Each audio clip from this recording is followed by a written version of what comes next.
Welcome everybody to the Determined Podcast. My name is Pasta Guy, and today, happy spooky season. And with us here today, yeah.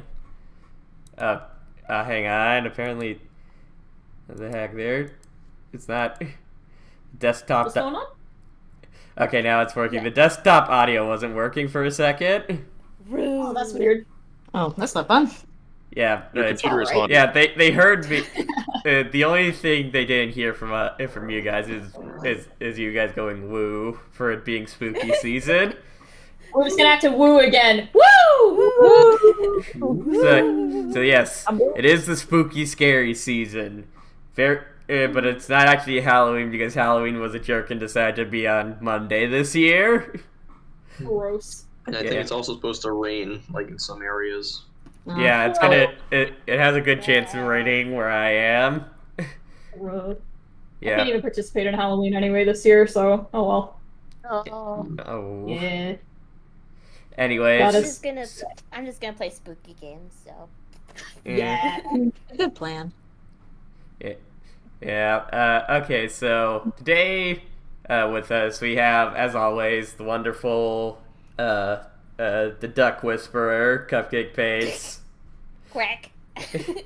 or the Duck Quacker, and we have Demo Phone as always, the number Hello. one Susie L fan, Oh, yeah.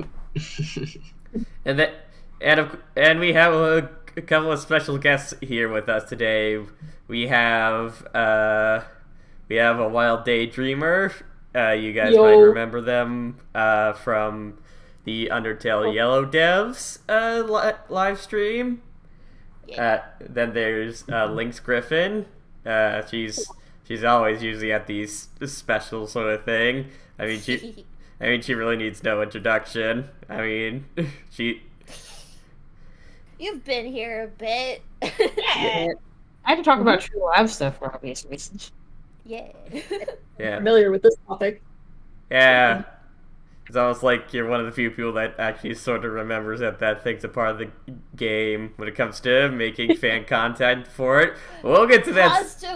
Pasta, we just started. You can't be throwing burns like that out so quickly. I'm sorry. I'll restrain myself from now on. Damn. Anyways, next we have Undertale Thingums, or Sam as it's listed, Yeah. creator of Unexpected Guests. It's been a while since you've been on here. Nice to have you back. Yay. And of course we have everyone's favorite farmer / fanficker. We have Time Clone Mike. Me. Yeah, he's also on here a good amount. So Yeah. so yeah. I hope all of you hope all of you are doing well. And since it's spooky season, like I explained on my Tumblr post and all that, we're going to be talking about something, the most spookiest part of Undertale, and that would be the True Lab. Yeah. True. Yep. Spooky season calls for the spooky things. Yes. Yes. So yeah, we got a number of questions here. Just really not even really questions, more just conversation starters. And yeah. Also, if you guys want to ask questions about what our thoughts are on the True Lab and stuff, don't hesitate to pop to the chat and ask us that. So yeah, all right. To get the ball rolling, here we go. So what did you all first think of the True Lab when you first entered it?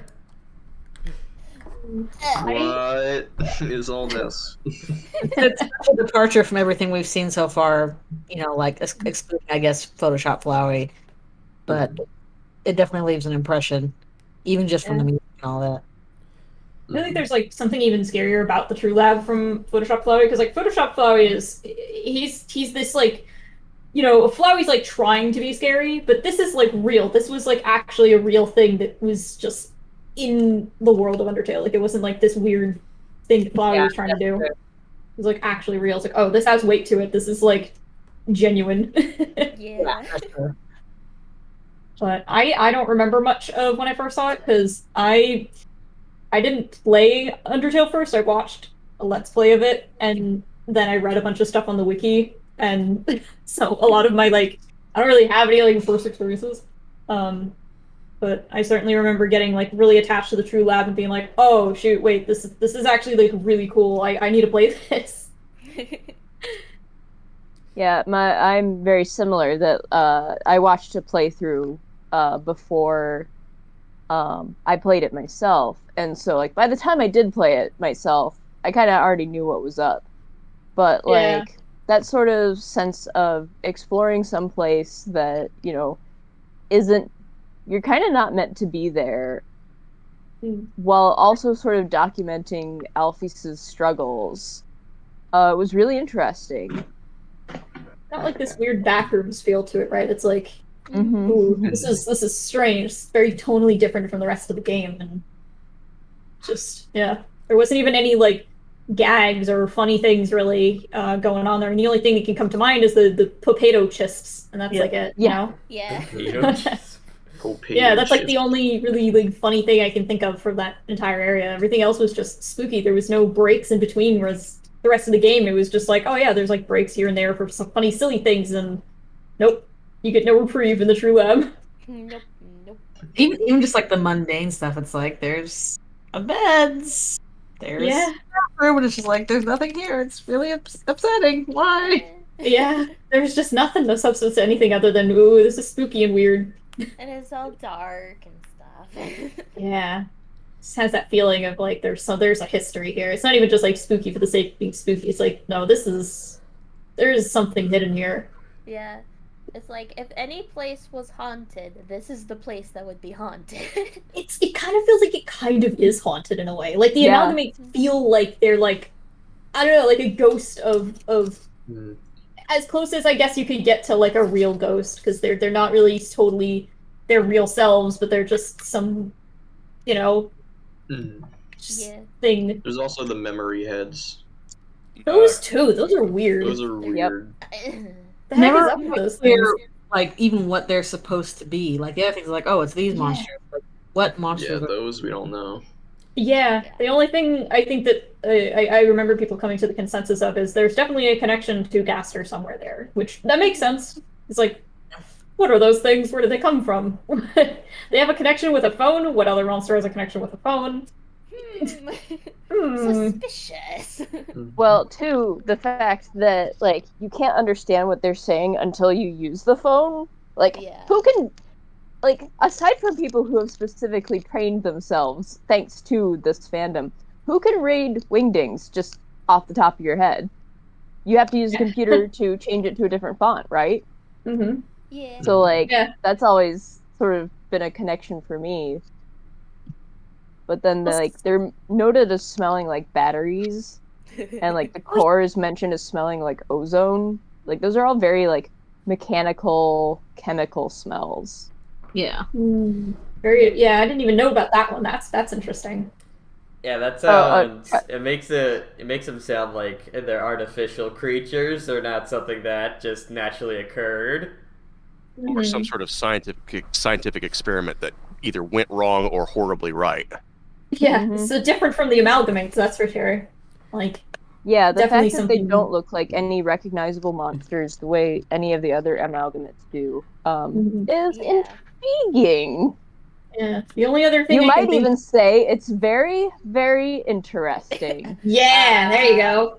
The only thing I can think of as like, oh, this doesn't really look like any other existing monster is like the NPCs that sometimes that appear in the True Lab that aren't like you don't encounter them. Like you go to the bed and like the little spoon guy comes.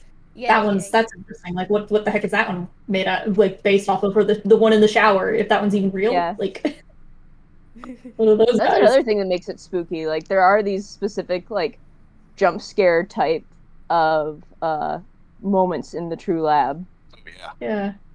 But then it's like as you keep going through it, you kind of realize like, oh, these things aren't trying to be scary. Like the little guy that like appears at the bed, it tucks you in. So like that one obviously isn't malicious. The one in the one in the shower isn't like it kind of disappears. If that one's even real, again, like I don't even know.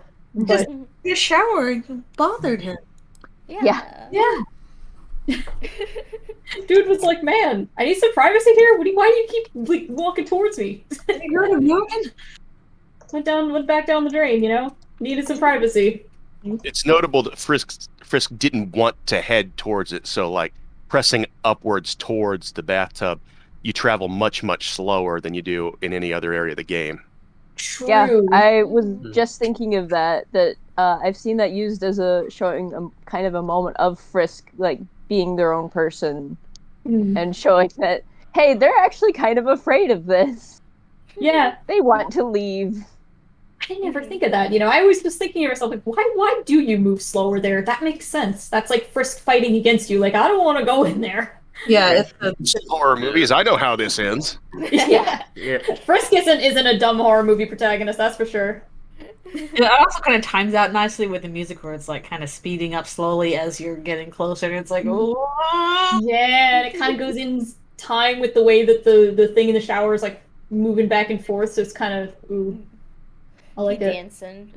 He's having a good time, you know? He's just vibing. You know, I didn't, it's interesting hearing everyone else see, okay, like this is definitely a scarier, it's different or in more different in tone than any other part of Undertale. I didn't make that connection until much later. I was immediately thinking, as soon as I found the first log left behind by Dr. Alfie's, I was like, oh, this is like System Shock 2 or, well, Prey 2017 hadn't come out yet, but it's exactly the same mechanic, a survival horror system where you figure things out from logs left behind. I was like, yes, because I love those kinds of games. So I was too excited to be freaked out. That makes sense. Random documents and audio logs. Yeah. I think that was the same kind of with me, not from like playing previous games, but just kind of like, oh yes, lore! More lore and plot and lore. Like exactly. Hopefully a lore I mean, if you want to find out like the truest part about this world and stuff, like going to a creepy, freaky lab, that's always a good sign in media. Yeah, it's like, ooh, we get to learn the limits of the physical world of this game, you know? Because if somebody's doing experiments, that means we're going to find out a little bit about how stuff works, that's for sure. Yes. That's how it works. Screw around, find out. And I'm literally threw myself out of deference to the fact that this is a not explicit podcast. Yeah. So I try to keep it on the down low. Oh, but like, I want to say, and this is definitely going to make me sound like a wimp, which I am, so... Hey, as long as you're watch horror stuff all the time. There's nothing wrong.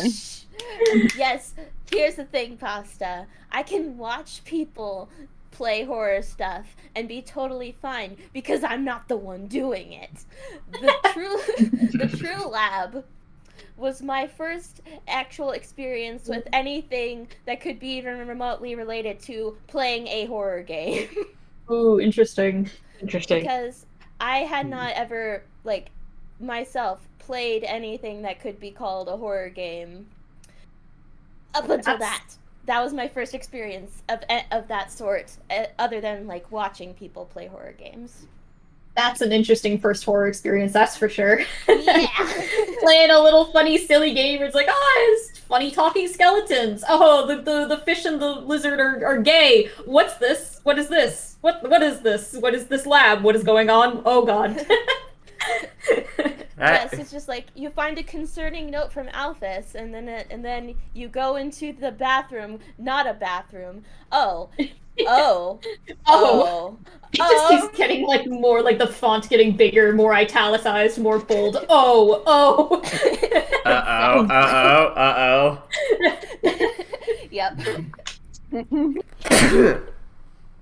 Yeah, I'm like the opposite when it comes to horror games. I I play them, but I don't really get scared. Instead, I just really, really enjoy making stupid commentary. I mean, I make stupid commentary to try and keep myself from getting scared, but my heart's still going like. I mean, I can attest to this because I watched you play what is it, Mario in the Music Box. Oh yeah. Is that a horror game? Wait, what? Yeah, Mario the Music Box is like an RPG Maker horror game. Oh, I'm curious. Oh. And yeah. Yeah. Sounds about right. Music box music is a recurring theme in a lot of horror settings. True. Yeah. Let's see. What else do we have here in the topics? Do you think? Dr. Mecha says, I think Toby is more or less the game master of Undertale and intended this game to serve as a test of whether or not you can truly immerse yourself into the game world. Interesting. Hmm. That's a way to look at it, yeah. I heard one thing I remember. I don't remember who said it, but Gaster, his name might be like Game Master. Ooh, Oh! that would be cool. Interesting. And he couldn't fit it all in there because there's a character limit. Yeah. That's interesting. Hmm.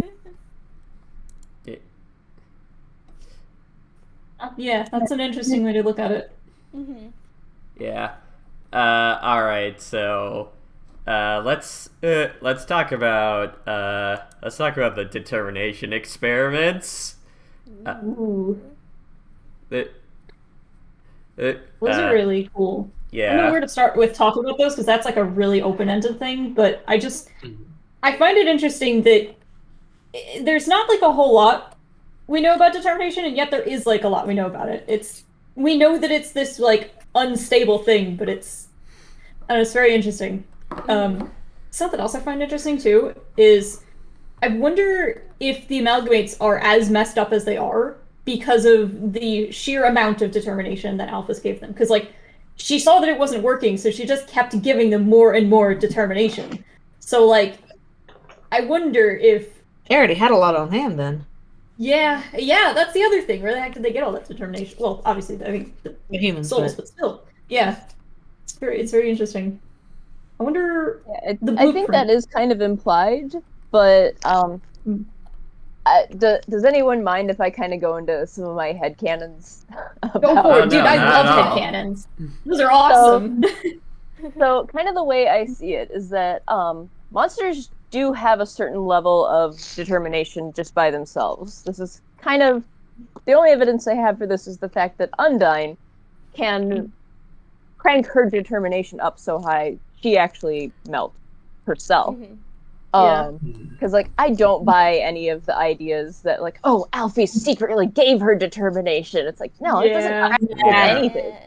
The whole coolness of that is that it came from her. That like she is so powerful that she like, I mean, her whole thing is being really determined to defeat you. So yeah, exactly. It's like, yeah, monsters have determination, just not enough for their souls to last after they die. Yeah, and so humans obviously have a lot more than that, but that like there's a certain sort of like threshold between like non-human and human levels of determination, and most things fall short of that except for like Flowey, who was given enough determination, but that you know, the amalgamates fell short of that and therefore can't handle it. Something like that. Like I feel like I'm losing track of what I'm saying in the midst of saying. No, you're good. Great. It's interesting. Like, something that has just come to mind. Flowey was not given as much determination as the amalgamates, I believe, because I think that it was implied that Alphys gave the flower a bit of determination and then decided this doesn't work and then put him back in the garden. But she kept giving the other amalgamates more determination. So like, how did Flowey get more determination than them? Did he like generate his own? I don't think it's a matter of more determination. I think that it worked differently on him because he was an inanimate object, not a monster that also had a monster's essence with him. True. Yeah. Kind of like all of the determination sort of like eroded the amalgamates to the point where they probably couldn't even use that power in the first place. Yeah. Whereas Flowey is sentient and like is fully in control of his mind, so he was able to use it. Also, he's physical. Like the implication that because the monsters are mostly made of magic, it is harder to have determination. Whereas being physical lets you have more determination. So But by true. the the flower itself is object, physical. he Yeah. can hold on to more determination and use it better than a magical monster. Yeah, I find it like interesting the whole flowy construction of determination. It's like it could explain a lot like how Flowey acts. Basically, his baseline is that he was created basically off of like Azrael's like will and stuff to live and survive. And him being like so callous and such as that was basically a result of just not having the bits to really to really feel much anything else besides the will to survive and the will to and the determination to live. But Yeah, Well, it's not even exactly. that like, yeah, he had the determination to live, which means he could keep resetting, but he's supposed to be a thing for the player. He may have started out as a nice person, but he gets bored and becomes nihilistic through just like, well, I can do whatever I want, so I'm going to do whatever I can. yeah, And then he doesn't have all the emotions to sort of hold him back because he doesn't have the soul. He doesn't have the like anything else that other monsters do. He's just a vessel of determination and memories, like, you know, and a bit of personality. yeah, It's very it's interesting. like it reminds me of The Walking Dead with how they explain how zombieism works in works wait, I love that. works in that universe where basically it's like the disease basically kills all the higher functions of the brain, but the brain stem is the only thing that survives. The basis of survival and just to consume and to continue existing. Yeah, I love that analogy of like, you know, between Flowey and like a zombie almost, because that's sort of what he is. He's Azrael come back to life, but like without a lot of the crucial parts that made Azrael, like the compassion and the love and, you know, the actual version of love, not capital love. Not Yeah. LOVE. Yeah. It is, I think, under conception that Flowey can't feel anything though, because he clearly gets frustrated and angry and like curious, and he has a concept of fun. It's just that he can't feel any sort of like compassion. He's sort of disassociated any sort of positive feelings. Yeah. Again, he's in the same place we are, which is these are not even people. These are just game characters. They're just lines of code. It doesn't matter what I do with them. Yeah. Exactly. So like and especially with some of the winter dialogue stuff now, I think it's even more doubtful that it's true that he can't like care about people. Because why would he give Toriel a glass of water secretly or like try and take care of her if he didn't care in some capacity? Like, it may not be as much or as strongly as he once did, but that may also just be that, you know, he kind of died. Yeah. Yeah. He went through a huge thing Very and then came back to life. What do you do with that? He was a kid when that happened, so Exactly. you could take probably anybody, and if they could somehow, you know, come back to life after that kind of traumatic experience, of course they'd be screwed up. Yep. Yeah. I wonder if that actually poses an interesting question. Is his inability to like feel compassion actually a result of not having a soul, or is it trauma related? Like, can he feel and he's just sort of in this weird dissociative state where he just can't. And on top of that, he's not even in his old body anymore. He's a flower.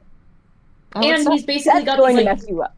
Yeah, and he's got these like weird godlike powers now where he can just, you know, like the world doesn't seem real anymore in a way. Like, it's just kind of like, oh wow, this is a game. You know? Yeah. Interesting. So He has basically multiple things against him that discourage compassion on his part. Yeah. Yeah. yeah. Yeah, So and yeah, I've definitely seen very good analyses posts talking about how like it may not be that he can't feel love or anything. He's just severely traumatized. Yeah. Yeah. That's Yeah, my That's an theory. interesting way to look at it. This is what I love the most about all this Undertale stuff is that like there's so many different ways to look at everything because it's not all laid out in black and white. Like this is exactly how it is. There's like room for thoughts and interpretations and like, different ways of looking at things. And man, I love it. yeah. I That's why If I I think keep could writing circle back to the stories about it. determination thing for a second, Oh yeah, go for it. because originally we were talking about like how flower that became Flowey was different from the amalgamates, and I always thought it was just a matter of scale. The monsters that eventually became the amalgamates, they hadn't died yet. They were fallen down. They were in comas, but they were still alive. Azrael died some time ago. It's not exactly clear whether it was a few years or a century or 1,000, because we don't get any hard dates. We just have the way, Sans talks about it to establish something close to a canon timeline. But he's been dead for a while. And that's like it's been said before, that's not his original body. That just happens to be the stuff that has his dust on it and therefore has the potential to carry his memory. So, of course, if you give them both the same amount of this magic life juice, the determination, then it's going to take longer for it to have an effect on the person that is dead than the person who is in a coma but still technically alive. That's why I think that the amalgamate disaster thing happened before Alfie's realized, wait a minute, what's up with this flower? Why isn't it showing any reaction? Yeah, it seems like she was doing the stuff with the flower and then gave it back before the experiments with the amalgamates were finished. Yeah, that's the impression I Classic got. mad science mistake. You don't have a rigorous enough experimental rigor. Yep. That's actually sort of one of my other headcanons is that monster science is not actually very good. No, Like it they doesn't have seem one like it. scientist No working peer on the review. whole thing. yeah. Well, there's Alphys is no- a robot maker, and then she's been asked to do basically biology That and too. metaphysics at the same time. yeah. Yeah. I think she That lied. too. She lied about the robot. The imperial scientist in Monster Society is like the Briefs family in Dragon Ball. It's just like, oh, they're a scientist. They do science things. It's never like specifically specified like, though they do mechanics or they do, or they do biology or they do something else. It's just they're a scientist. Yeah, they do exactly. Stuff she the makes. science. All science is science. Yeah. The cell phone, the ice cream machine, the folding bed that turns into an easy to draw cube, that implies that she's an expert engineer and chemist. And Metaton's body proves that she's got good solid grasp of electrical engineering. But she's being asked to mess with stuff way out of her, areas of expertise.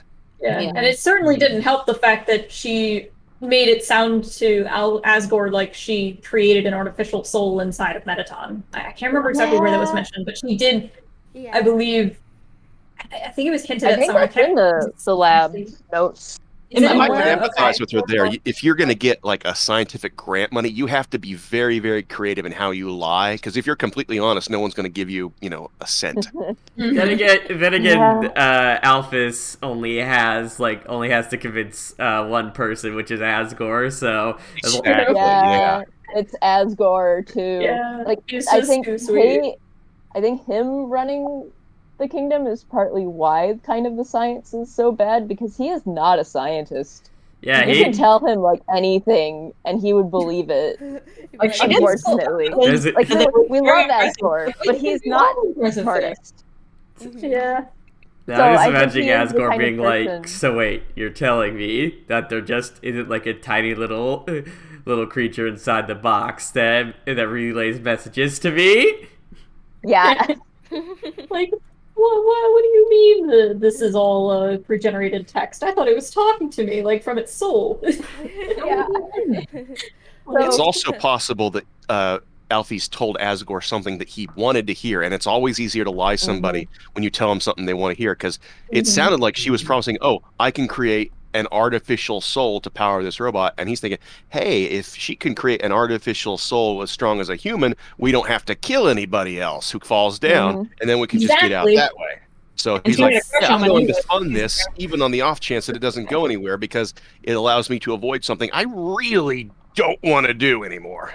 Yep. And that's like kind of implied in the beginning of the dialogue as well in the True Lab when you first go in there. It's like I can't remember what exactly it said, but it was like, She'll you know, create as the power to free everybody. So basically, yeah, exactly. without killing anyone. Yeah. Very interesting stuff. Yeah. Um, Bringing it back to like the whole Flowey's trauma thing, I know I like to loop back around to Azrael a lot. It's almost like he's my favorite character or something. Funny that. Yeah, but I could see like one of his main motivations for just disassociating and stuff is like the like inherent barrier that he has to feeling emotions and stuff. Like I can see him like maybe it's not the fact that he can't feel emotions, but they aren't as strong, they aren't as like potent or as fulfilling, like they feel like kind of like muted and stuff. As someone who's gone through depression, I know that's what that feels like. Just basically being like, I should be happy or I should be sadder. But I'm just freaking numb and all that. And Yeah. and I could see him like starting to resent people from that fact. Like he starts to resent people like, you get to actually feel properly happy. You get to feel properly sad. You get to do all that, and you just take it, and you don't understand you don't understand that it's actually how much of a blessing it actually is to feel those sorts of things. And he Exactly, yeah. It's a Incorporate familiar that into my belief system. thing because, Yeah. like, again, he started out being like, "Oh, well, I'm gonna help everybody," and then it's like, "I did that. Now what do you do? Now I'm gonna hurt everybody. What did that? Now I can do whatever I want." So again, it's not so much that I am muted as that if you do this enough times, again, people just stop being people to it. Yeah. Yeah. He just kind of stops like caring. And I think there's also the fact that like when he came back, so much changed after he had died that he didn't even know about. I mean, Toriel left Asgore and went and hid away in the ruins. The ruins is now sealed off. Asgore's killing humans now. What? That's weird. You know, there's already been however many humans were killed, you know, by the time he wakes up, probably like, you know, 5 or 6. Like, what's going on there? What you know, like, there's a lot of stuff that's changed that he now has to grapple with, as well as also grieving Kara and just, I don't know, grieving himself in a way, grieving the person he used to be. There's a lot of stuff he's got to tackle with. Yeah, which is probably why it was so easy for him to dissociate. Like just all these factors and stuff. It's kind of like, well, yeah, of course he would become psychopathic and stuff like that because, well, he has both all these barriers to natural emotion and all these like shortcuts to make him feel like, oh yeah, I can just kill people, and even if I feel bad about it or whatever, I could just go back, so it doesn't really matter. As well as, like, what happened to Azrael is like those deconstructions of the, how's it pronounced, isekai anime series where you die and you end up in another world, only it's, instead of being like, oh, I used to be just this ordinary high school student, and then Truck-kun sent me to another world where I'm a hero, you end up in another world where everything's worse, and you're so screwed up by it that it brings out the worst inside you. Yeah. There Not could only also that be... too, but no, you go first. okay. Not only that, but he also is lacking a soul, like we can't forget that too. That also has got to play a part in it somehow. Especially because when he absorbed everybody else's souls at the end of the game, he did kind of commentate on at the end, or at least implied, like, oh, this is what emotions feel like. Oh boy, I'm actually feeling things again. There's definitely like something there. Maybe probably not the complete cause of it, but it's definitely not helping. Yeah, he didn't start feeling compassion right away once he absorbed everything, and he didn't start feeling it after absorbing all the human souls in the neutral ending either. Yeah, that took a lot of exposure to like the people that Frisk had met, bringing the good parts of them back after they'd been like repressed inside of like hyper death Asriel. Yeah. And then he could start feeling. It's almost like when everyone else was absorbed, they went through the same repression that Asriel did to protect himself after waking up in a new body with, no arms or legs, and everybody he cared about is dead. And, that's after, the whole trauma of dying. So, of course, he would turn the emotion knob in his brain, metaphorically speaking, all the way down to 1 or 0 if he could. Yeah. Very interesting. Yeah, also just like there's also like a angle of it where we can talk about like Azrael could feel like a bit entitled and stuff because, well, he was the prince of all monsters beforehand. And that's not true. Yeah, and not just that, he wasn't just the prince of all monsters, he was a boss monster, he was the strongest monster. So yeah, he probably felt some amount of entitlement and stuff to use these godlike powers that he was given. Like, why not? I am the prince. That actually, mentioning boss monsters reminded me of a thing I wanted to mention before. We were talking about like determination and monsters kind of generating their own, and I was just thinking, are boss monsters the way that they are, i.e. a little bit different, because they have a bit of determination? I mean, their souls persist for like a second after they die. I wonder if that's because they actually like just have a bit of natural determination in them, and that's why they're so much more powerful. At least more than regular monsters, yeah. Yeah, that's for sure. They have a naturally like higher tolerance of it or something.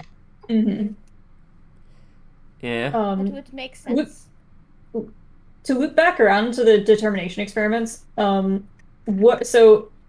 Alphys mentioned like the blueprints for the determination extraction machine. And I know that there's that like theory, about Gaster having made those blueprints. What are y'all's thoughts on that thing? Well, it is a skull. That's true. Yeah. Why would Alphys make it a skull? She would make it a cute, like, anime robot or something. True, she would. A general industrial machine, like a big pump or something. Yeah. Very interesting. I'm generally of the mind that Alphys did all the experiments that are mentioned in the reports on the walls, but I totally buy the blueprint were created by somebody else, by Gaster.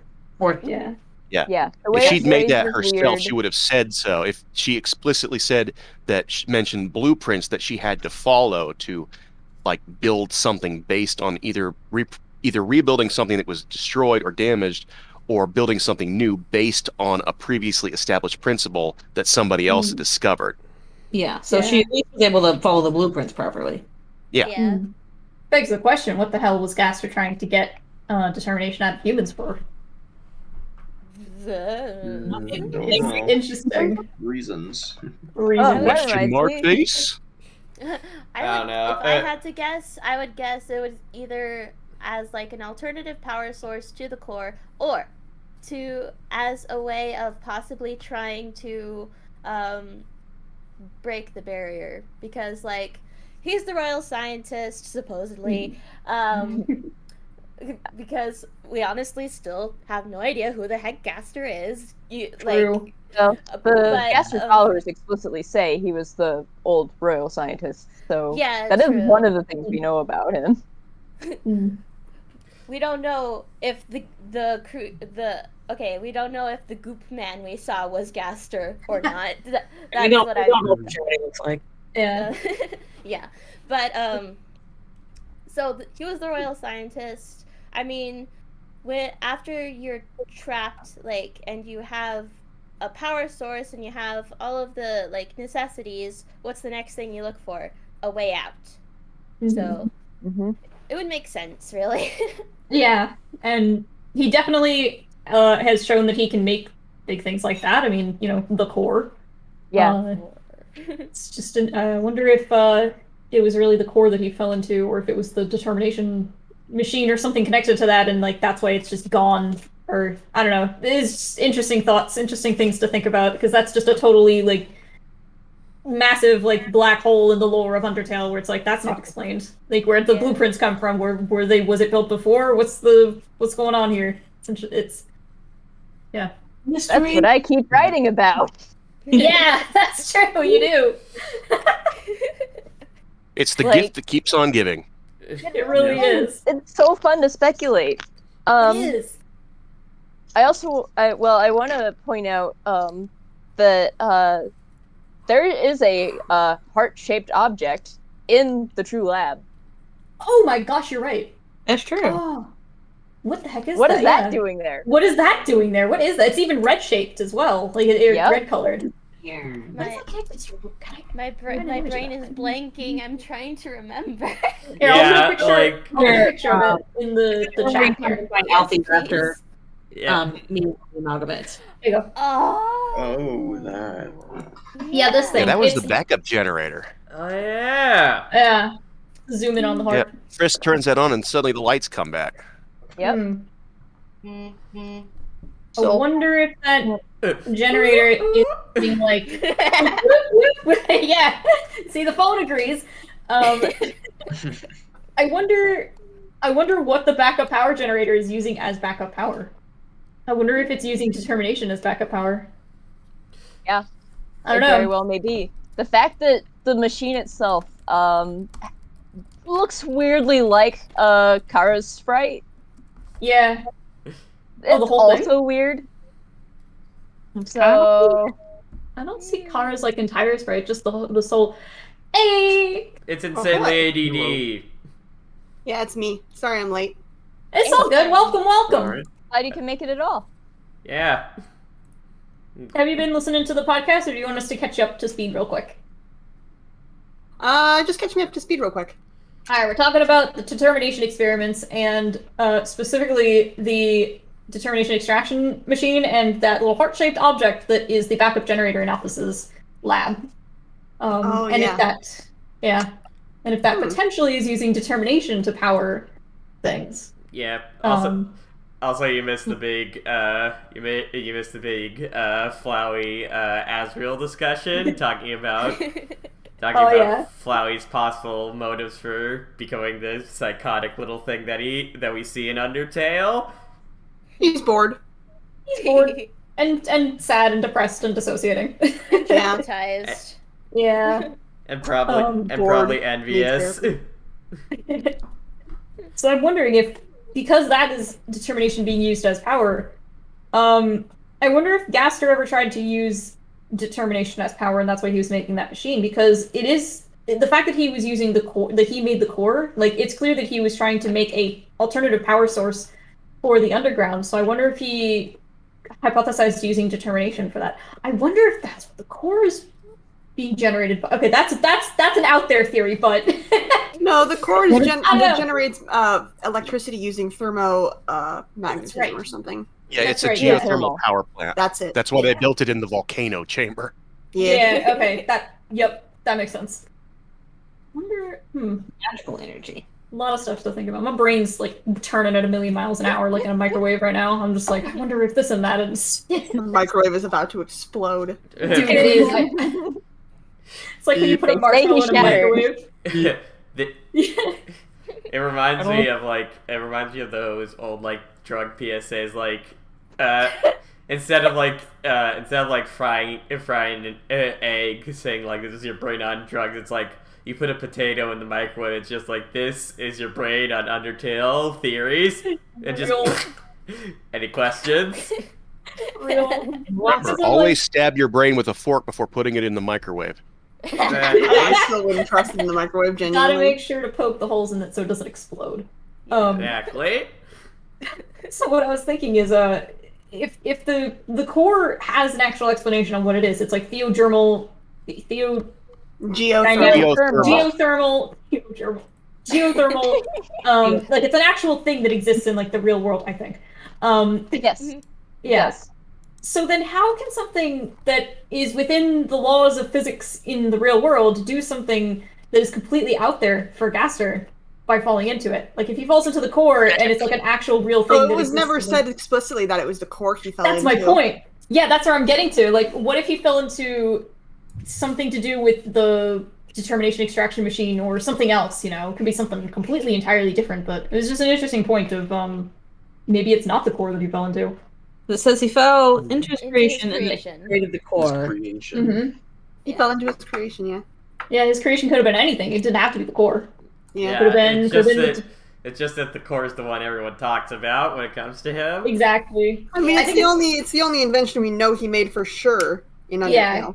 Yeah, Like, it people is assume it's mentioned that. specifically as his creation, so Mhm. it'd be a little weird. Like, I don't think Toby really writes things like that except for jokes, where like he'll say one thing but then immediately divert off into another thing. Yeah. Which is So really like funny. Trashy the trash can. Yeah, Yeah. Fair. but I don't know Trashy the that, trash can haunts me. Oh. I can't remember his trash can. No, Trashy the trash can's a reference to a papyrus phone call. That's why it haunts me. It's like, what is it doing here? yeah. Oh. Now I just imagine insanely ADD just trying to fall asleep late at night, and then she just looks over at it, but then she just I looks don't over use at the cheap foot of her pronouns. bed, and it's just trashing the trash can. Trash don't is Feel use free to good. visit at any time. I don't use she pronouns. This is a reminder. It's alright. I use they he. Oh, It's they okay. okay. My apologies. No, that's alright. Anyways, like, yeah, no, but Trashy does haunt me. I think about him in my mind. Trashy the trash. I would honestly, I I would be mean- worried if you didn't think about him in your mind. No, I think about him outside my mind. You know, I see him right now sitting on my couch. Oh no! Oh God. Telepathy. Thinking outside your mind. He's I escaped, love that. actually. He's breached containment. Is Oh, he no. inside? We don't know how he's got out. We cannot contain him. All Sector D I mean- personnel report to Trashy the Trash Can's containment unit. Over. I mean, the only other thing I can think of that Gaster might have fallen into it's probably not the determination experiments if he had any part in like the precursor to that Mhm. or whatever. It's probably something more likely to do with whatever Deltarune has going on, just because Gaster is so heavily tied to Deltarune. And there is that one entry number 17 that's talking about the shadows and darkness growing, photon readings being in the negative, you know? Yeah, Good point. I could, Yeah. I I could go agree. on. I could go on for hours talking about what I think the Dark World might actually be, but this is about the True Lab, so That's good. That would be a good podcast topic, though, for the future. yes, it would. Yeah, write that down. What Scribbles. other? Keep that in Um, your back pocket for later. I just That want to rainy day. I just want to point out just a funny little thing. R2D2 KX100 in the chat says, R2. "Then there's the people who goof and say he fell into the True Lab vending machine." Damn. That would be quite a trick. R2. That is one fucked up vending machine. Oops, sorry. Oh man. that is a messed up vending machine, dude. I think those potato chips might be haunted. Haunted by Gaster. You eat them. Haunted by Yeah, Gaster. you open up the bag and you just hear the sound of like and you just hear like a couple of notes of darker yet darker. Yeah. It's just like doo doo, and it just stops. Yes, the first two notes of darker yet darker. We found one piece of Gaster. Boys, only 5 billion more to go. Yeah. Hey, we'll be able to get it back together by sundown. Well, he'll be restored no matter what weird time space anomaly did to him. Dude, wait. I'm when great you really at think jigsaw about it- puzzles. I can do this. When you really think about it, Gaster really is like Humpty Dumpty. He's got the whole egg symbolism Yeah, that tied to him. No. All the That's king's true. horses, all the king's men just couldn't put Gaster together again. Hey, never thought about it like that. Oh no. Welcome to the Halloween podcast where we're just being funny. I mean, that's how you deal with being scared, right? You just make True. jokes and laugh, because if you laugh, then it's not scary anymore. Yeah. How does the saying go? Comedy is horror played to extremes. Horror is comedy played straight. I've never heard that, but that sounds Never heard that one. Yeah. I like that. Do we want to hop to another topic on this list? Yeah. So have we actually talk about like the hidden lab as like, or the true lab? My apologies. As like an actual like part of a game and not just a lore thing. Yeah. So I have There it something is. to add on that. Oh yeah, go for it. I wasn't playing the game completely blind. It was like 99% blind, but my best friend who had gifted me the game in the first place also occasionally mentioned something and like would mention some of the hidden stuff that you would normally only stumble across by chance after playing it 7 or 8 times, if then. And I think that influenced the way I was perceiving all of the content in it, but it was most significant in the True Lab because they had told me they had linked me to a comic that mentioned Frisk's name, but at the time I hadn't run into the reveal at the end of the True Pacifist ending.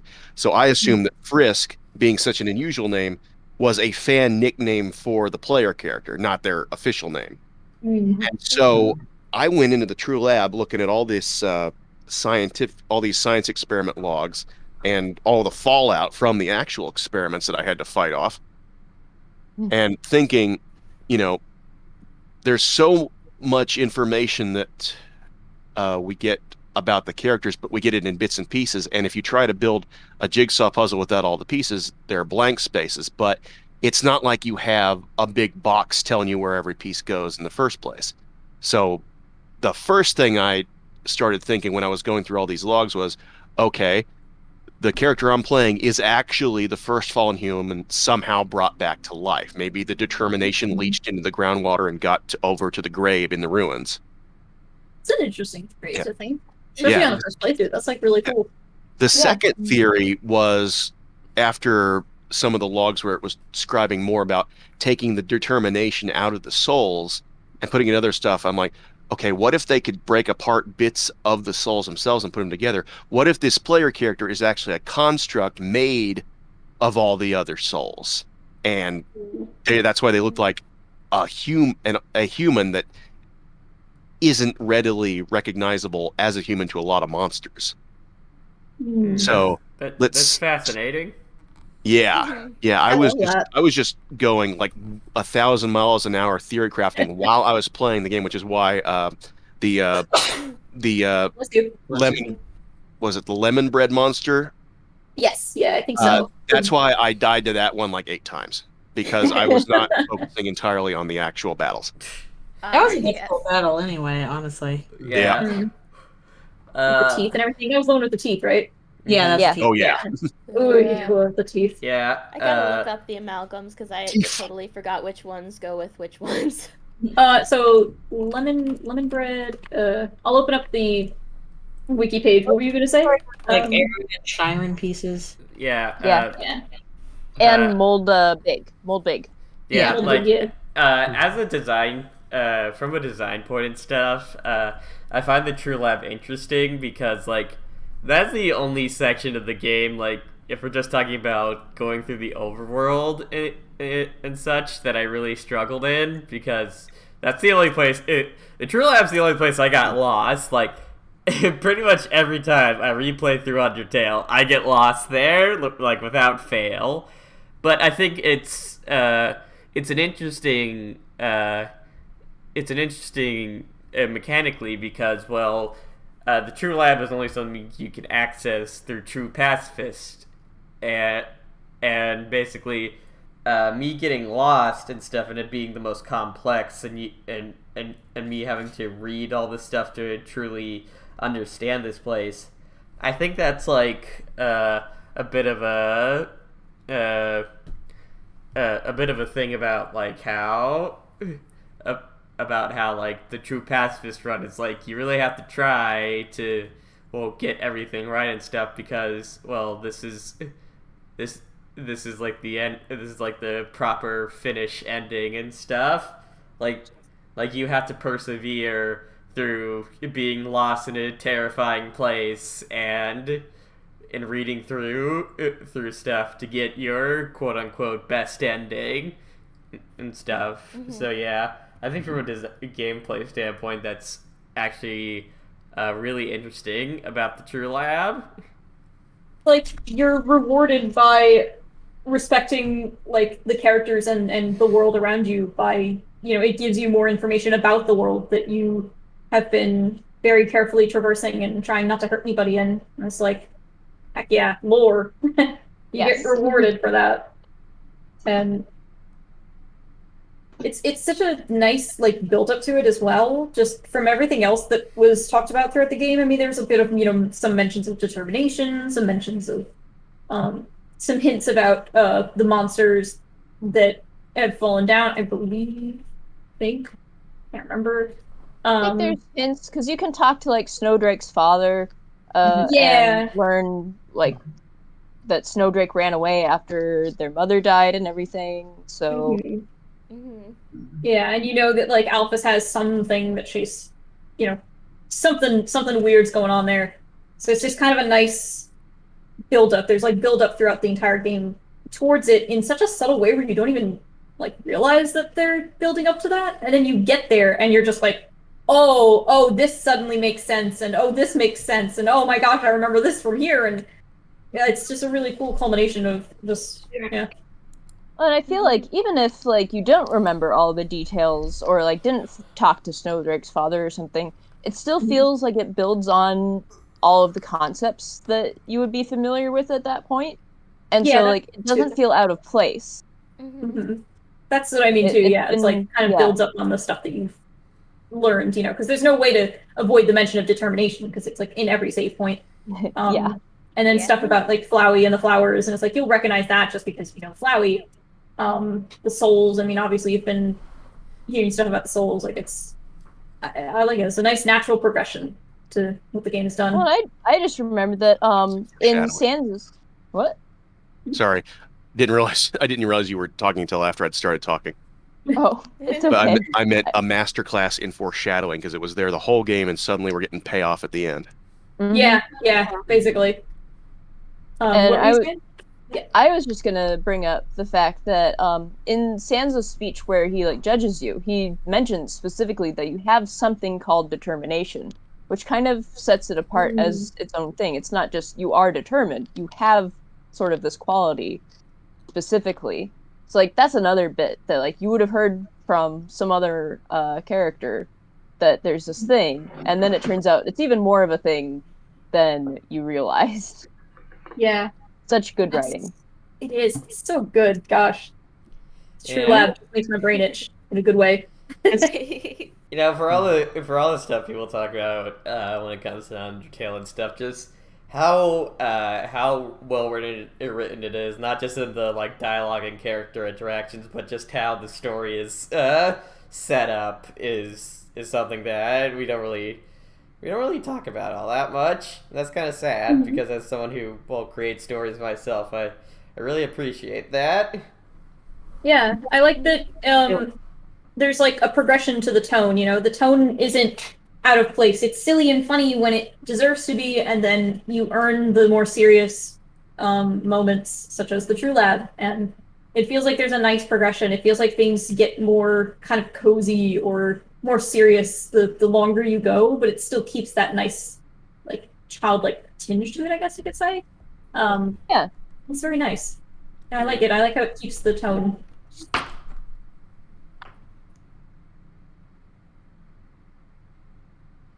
Is there any other topics? Hello? On feel like There was a lot more weird- dead air than anyone was expecting. Yeah. I feel like there's some weird audio stuff happening. Like someone was maybe trying to talk, but they had microphone issues. Oh wait. Is everyone Oh, good? that might have just been somebody in the distance in my house that was bleeding through the microphone. Sorry about that. Yeah. Oh, that can happen. It can. Yes. Yeah.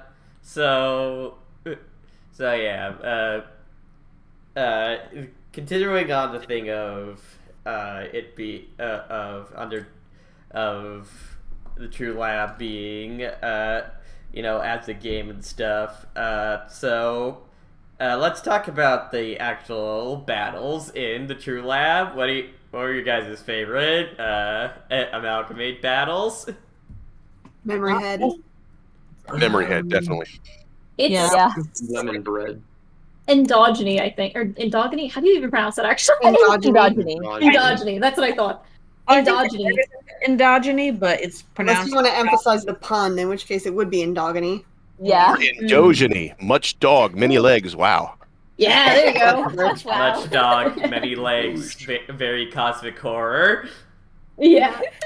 Something about endogeny that just always got me when I first was replaying Undertale the first few times. Every time I got to endogeny, just the change in music, the way that the music gets more intense the farther you go into the battle, and the more that it kind of sounds like a heartbeat in a way, the music in endogenous battle.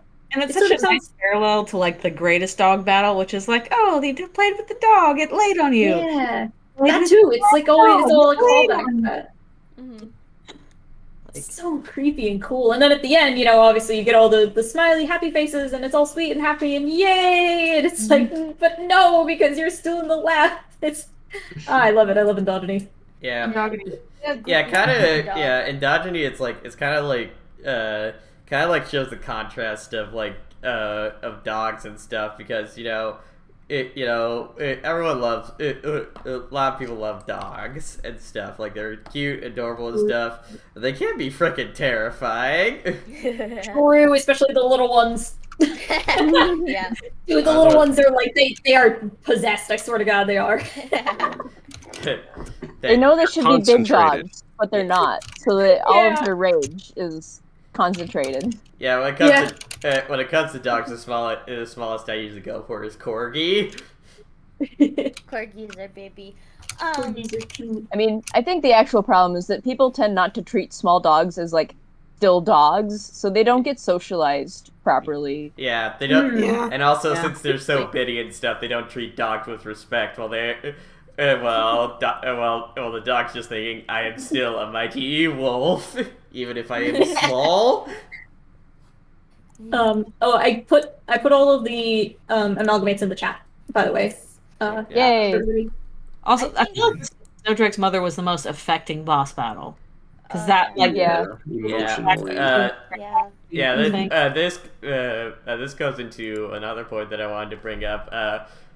Since this whole thing is about the spooks, the scares, the horrors and stuff, what do you think was the most? What do you think was the scariest part of the True Lab to you guys? Shower Okay. scene. Endogeny. For me, it was the stupid shower scene. Yeah, because I walk in and there's I have seen horror games. I know this trope. Why am I walking towards the shower anyway? Okay, here we go. And then he's going faster. It's just I don't want to do it. And then there's nothing there. It's just Yeah. soul leaves body. Yeah. Yeah. That little thing from animes where they fall over and their legs are up in the air. So yeah, that. Yeah. I thought that the foggy room that you had to later, turn on the fans in another room, but you could still walk around and get vague impressions of what was supposed to be there. That Yeah. was very unsettling, because when you come back after the fog's cleared out, it's just a bunch of storage fridges. That's Yeah. One of them becomes, Snowdrake's mom, and then it's unsettling in a completely different way. Yeah. wasn't there. Yeah, there's like something you go in there and it's like there's something here, something in the shape of a man. I'm looking at the wiki now. Mhm. Yeah, It's I'm looking like- at the wiki too. Oh yeah, there's Yeah. something here. It feels like it's breathing. It feels like a tree ripe with delicious fruit. I've never even seen that one before. It feels What? warm and moist. That one I hate. Something in the shape of a man. There's a lot. Yeah. I've never actually seen any of those other three. I had no idea those existed until just this very second. Interesting. One of the fridges in the storage room will occasionally move, but Yep. if you keep your eyes on that, you're completely taken by surprise when Snowdrake's mom morphs into battle form. Yeah. And I think that I was already thinking, there's a 50-50 chance that there's either something in that fridge or a motor bearing is going out, and that's why it's shaking, because we had a fridge do that. Really? I had the background for that, but nobody has the background for a fridge transforming into basically the zombie stitched together Frankenstein form of somebody whose attacks isn't even in the battle box. Yeah. Yeah. Snowdrake's mom is very spooky because it's like spooky because you really feel bad for it. The music's all corrupted and Yeah. creepy, and it can't even bite you. It can't even hurt you. Like its attacks are so very pathetic that you actually feel bad for missing. Like You have to move into the attacks to get into the battle box in the first place just to get hurt. yeah, it's like I almost want to do that because I feel so bad. It's like, oh, you're going through all of this effort and it's just all for naught. Also, I find it interesting that with that battle, you can't even like do actions that go against what you should do. Like they have the option to heckle, but then it says, "Wait, you didn't do that." After it says, Yes, like if I'm talking about just like typical like thing that made my heart pound the highest, the shower scene would probably be that, but I want to talk about the most unnerving. Snowdrake's mom was the thing that was just like, man, that's just screwed up. Yeah, it's like Yeah. like in the moment, that the shower scene or androgyny is like that's like the scariest in the moment, but then like after the moment in hindsight when you're thinking back on it, you're like, man, that was Snowdrake's mom was really messed up. Yeah. I want to point out something something that disturbed me while I was playing, and that was the everyman attack. Oh yeah. Oh, Yeah, yes. that was Yeah. weird. That was Yeah, no, really that's, weird. that's the scariest. That's the spookiest. Yeah. I was just like, oh, it's just a dude, he's just vibing there. He's And just a then guy. there's some butterflies. Oh no. Hello, are you okay? Yeah. and it's like, well, I just saw somebody get murdered by butterflies. Why did that happen? Yeah, exactly. Yeah, There's that was just pretty so bad. much, It took so much there. it took playing Deltarune to try to make the connection there. And I don't know why, because the evidence was still in Undertale. But you notice how the stuffed boss monster dolls look in like the kids' bedrooms in Home and New Home. Yes. They look a Oh, lot yeah. like Everyman. A lot And like so, Everyman. with the benefit of hindsight, I think what we're seeing is a child's interpretation of a toy come to life, a stuffed animal come to life, and then it's attacked by Moz being eaten, and that's why it freaks out. And then it's Interesting. basically the headless version of Everyman is like the stuffed animal version of a zombie. And, since Frisk is a kid, that would be doubly screwed up. Yeah. That's a really cool interpretation. It's also Yeah. very Yeah. interesting. Whimsalot too, kind of a moth monster that's part of them. Oh yeah, true. It's also very interesting that Everyman seems to just like appear a lot in Deltarune. Just Yeah. in general, it's just kind of there. It's in the alley where Alphys puts milk out for the cat. It's in Jebel's like attack. It just kind of Shell hangs. attack, yeah. I think there's another instance of it. I can't remember, but it's in chapter 2, I think, as well. But I can't remember So where. it's one of the icons of people talking in one of Queen's attacks. Oh yeah. Yeah. Like social He must media get icon. cameos. Like, there's kickbacks from Toby Fox for that. That's why he keeps showing up as like a bit character. I heard a theory once that it's kind of like you said, just a generic monster form. Like, how we have like a generic person shape, and that's like, a stick figure essentially. Uh-huh. Like, Everyman is essentially a generic monster shape. It's like getting attacked by the walk, don't walk sign. Yeah. Yeah. basically. Yeah, that's a cool interpretation of that. I'll adopt that into my worldview. Yeah. R2D2 KX100. Guess you can say every man is everywhere. Thank you, R2. That's my buddy. Beep, beep, beep. Oh, sorry, wrong R2. Also, speaking about people in the chat, hey, clever catchphrase, how you doing? You should go read his Ghost Switch comic. It's neat. Hello. Yeah. So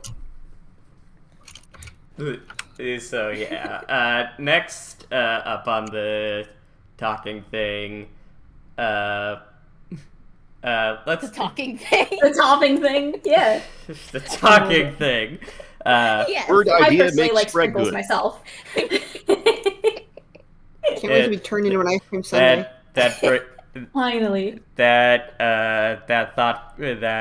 thought process or lack of brought to you by the same person who has screwed up a lot of times. I mean, hear how many times he just goes and when he's supposed to be the host of this thing. No, dude, I love it. It's awesome. Pat, pat.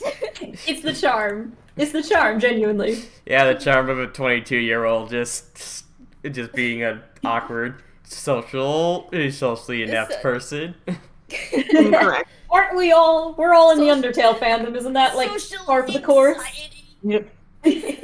Okay, so next up is thoughts on the soundtrack of the True Lab, like battle themes, overworld, just all sorts of stuff. Sound effects. Perfect. Here we are. They're effective in matching the mood. Very.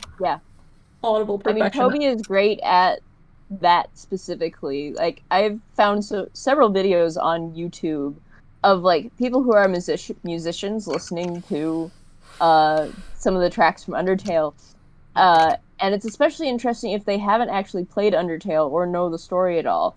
Yeah. But some of them will pick up on the themes and what's actually going on just from the music alone, which is fascinating to me. Yeah. Yeah. When it comes to Toby Fox is just like when it comes to music, he is just a flipping genius. Like He's He so wrote the good. soundtrack and then he made a game around it. yeah. I think what's really interesting, I mean, what really says to how amazing the soundtrack is I keep hearing like the Undertale soundtrack being used in the background of videos. Like if somebody's doing a video essay, sometimes I'll just hear the Yeah. Undertale soundtrack in the background. I'm Yeah. like, oh, I recognize Yeah, that. it's always like Like, it's Spans, just- there was his Snowden theme. I hear sometimes even the True Lab or some of the more obscure ones, and I'm just like, man, you know, that just I goes mean- to show how amazing the soundtrack is. It's also because he made it free to use. As long as True. it's not like being made into a remix or something that you have to pay for. Yeah, but every Mhm. time I see it being used, it like always kind of fits with the vibe. It's just kind of like, man, this music, he really got the vibes down. I mean, He did. Toby Fox always passes the vibe check. true. Little Swiss Army knife, suitable for all occasions. That is Zombie kind of how dog. music is, yeah. Yep. I mean, a true testament. Oh, yep, go ahead. I just wanted to point out also his use of, I don't like leitmotifs, yes, but I'm trying to remember the word. Is it sound bites? Oh, the little bips when they talk. Text font, text. I know what you're Voice talking about. clips. I think it's speech font or something like that. No, Speech no. font, or I like mean font. like Sound This- font, that's it. I mean like the his choice of I guess instruments, even though they're technically not instruments. Oh yeah, like using a guitar here Is or like MIDI? this kind of drum sound here. Yeah. MIDI. What? MIDI, That's I guess. Or that's the Like no, files that's- that he uses. No, Okay. that because like yeah, that's the method. Virtual instruments are called MIDI. MIDI. Is that what that's called? I thought MIDI was like the bass like a piano version of, or not piano, but like it can be anything. But it's like just kind of is that what stuff. it is? I think MIDI is like one of the earliest musical formats, but it was like a virtual, synthetic orchestra inside the computer. It was before we got like both the storage and processing capacity for like high fidelity video and audio recording. All right. Well, according to Wikipedia, MIDI or musical instrument digital interface is a technical standard that describes a communications protocol, digital interface, and electrical connectors that connect a wide variety of electronic musical instruments, computers, and related audio devices for playing, editing, and recording music. So digital music, basically. Yeah. The process to make digital music, but the synths and things that he uses. What I find it really interesting that I just recently discovered myself as I was listening back over the Undertale soundtrack for the 100th time or whatever, is that I heard, I was listening to Here We Are and amalgams or amalgamates, whichever that one is called. And then I was listening to Your Best Nightmare, and I realized, hey, some of these instruments are being used again in Your Best Nightmare. And that was intriguing to me because ultimately, I mean, Flowey sort of could be grouped in with the amalgams in a sense. And it was very intriguing to find that. Well, the shape of Omega Flowey kind of loosely resembles the DT extractor. Oh Yeah. yeah, Yeah, Like, it does. in the far away middle. from that. Like he's literally using that as like a body base. Yeah. Like Maybe he that- saw it and was like, "This is fucked up. This is scary. So I'm gonna Yeah. use this in my ultimate form." Haha. Mhm. Because he's an edgelord. Yes. Yep. So I just thought that was really something cool that I could point out. That's cool, yeah. I forgot that it does have a similar shape. It's got that flowery, I mean, obviously it looks like a flower too, but it also looks like the DT machine. I always forget that aspect. Yeah. I sent out an SOS to one of my friends who makes music with those little bites. He also doesn't know what they're called, so we're just, Oh, I'm just gonna go with MIDI. Here's Big sad. a picture in the chat of it, of the two images overlaid. Ooh, yeah. Oh, yeah. Yeah, basically it's Sobering. part of it. interesting. Very interesting. Especially the mouth bit is Mhm. really similar. Especially it even shoots And- something out of it. I wonder if that's a nod to how the determination extraction machine works. And the tubes. yeah, the tubes especially. So many Yep. So much tube. So much tube. Much conduit. Mini cable, Much wow. conduit. But something that oh no, they're coming for me. I What'd just you do heard a this time? siren just go by my house outside, so that's Cupcake Bags, open up. You have been found to have illegal amounts of ducks in your home. No. They're coming for me with no context. Awesome. Yeah, that reminds me. This is a complete side tangent, but so at one of the church picnics, my family went back to years ago. This is very off topic, yes. Go Hey, on. there's technically a church in Deltarune. Yeah. They brought a helicopter there for some reason. Mhm. Yeah, and I took a picture of my brother in the helicopter with him jokingly screaming at the camera, and I just captioned it. The government finally came for my brother. It's awesome. Yes. Okay, back on topic. Back Yeah, on yeah. topic. Something that I really respect Toby for is his sense of drama, I guess you could say, because like, while the music and such is creepy, he knows when to up the creep factor by just leaving the music out. No more music. Yeah. Just like maybe some white noise or some like the sound of something clanking or whatever, but haha, you had some spooky music, you were getting used to it. Now there's no more music. Yeah, he has a really It's good... a good time to bring up the fact that Papyrus's room plays no music. Oh yeah, Yeah, true. that's He weird. never does. Ever.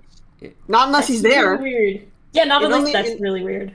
It only plays music when he's there, and his battle area is the same, where no music plays unless it's Reunited, which is the song that plays after you finish the game. Mm-hmm. The only difference But is Reunited doesn't even play in Papyrus's room. I know that, yeah. It doesn't. Yeah. It Nope. doesn't. No. Nope. It plays the only literally room. everywhere else. And like, Yeah. here's a fun fact: you have to cheat to do this, but like, if you go into Gaster's room while Reunited is playing, it also won't play there. Mm. Interesting. Fascinating. What are you hiding, Papyrus? What skeletons do you have in your closet? That's how I feel every day. Sometimes. Shakes Papyrus by the shoulders. What are you hiding? Shakes Papyrus from the shoulders. What are you? A sexy Well, skeleton. this brings us back to trash the trash can, actually. I had the thought the other day that, like, wait a minute, if the theories are true that the Skelebros are actually from Deltarune, then he named his trash can after Trashy the Trash Can in Deltarune. Oh. Sure, yes. It's a possibility. I definitely thought Sans is. There's definitely something weird going on with Papyrus. I mean, the fact that he's being, like... There's a roadblock between us and being able to see him in Deltarune. Very suspicious. He's not even mentioned by name, but Sans only mentions a brother. Like, Waving my Night Papyrus flag so hard. Yep. Yeah. Yep. Dude, that'd be awesome. It would be. I would lose my mind. That'd be amazing. I forgot what the topic was. What was the topic? I had something I was going to say and I forgot. Yeah. I just remember this reaction that someone had when Voltron, Defender of the Universe, was a big thing when there was this one plot twist. A plot twist. While they were live streaming their reaction and stuff, they just started shouting, "I was memeing! I was memeing! I wasn't being real! This can't be real! I was memeing!"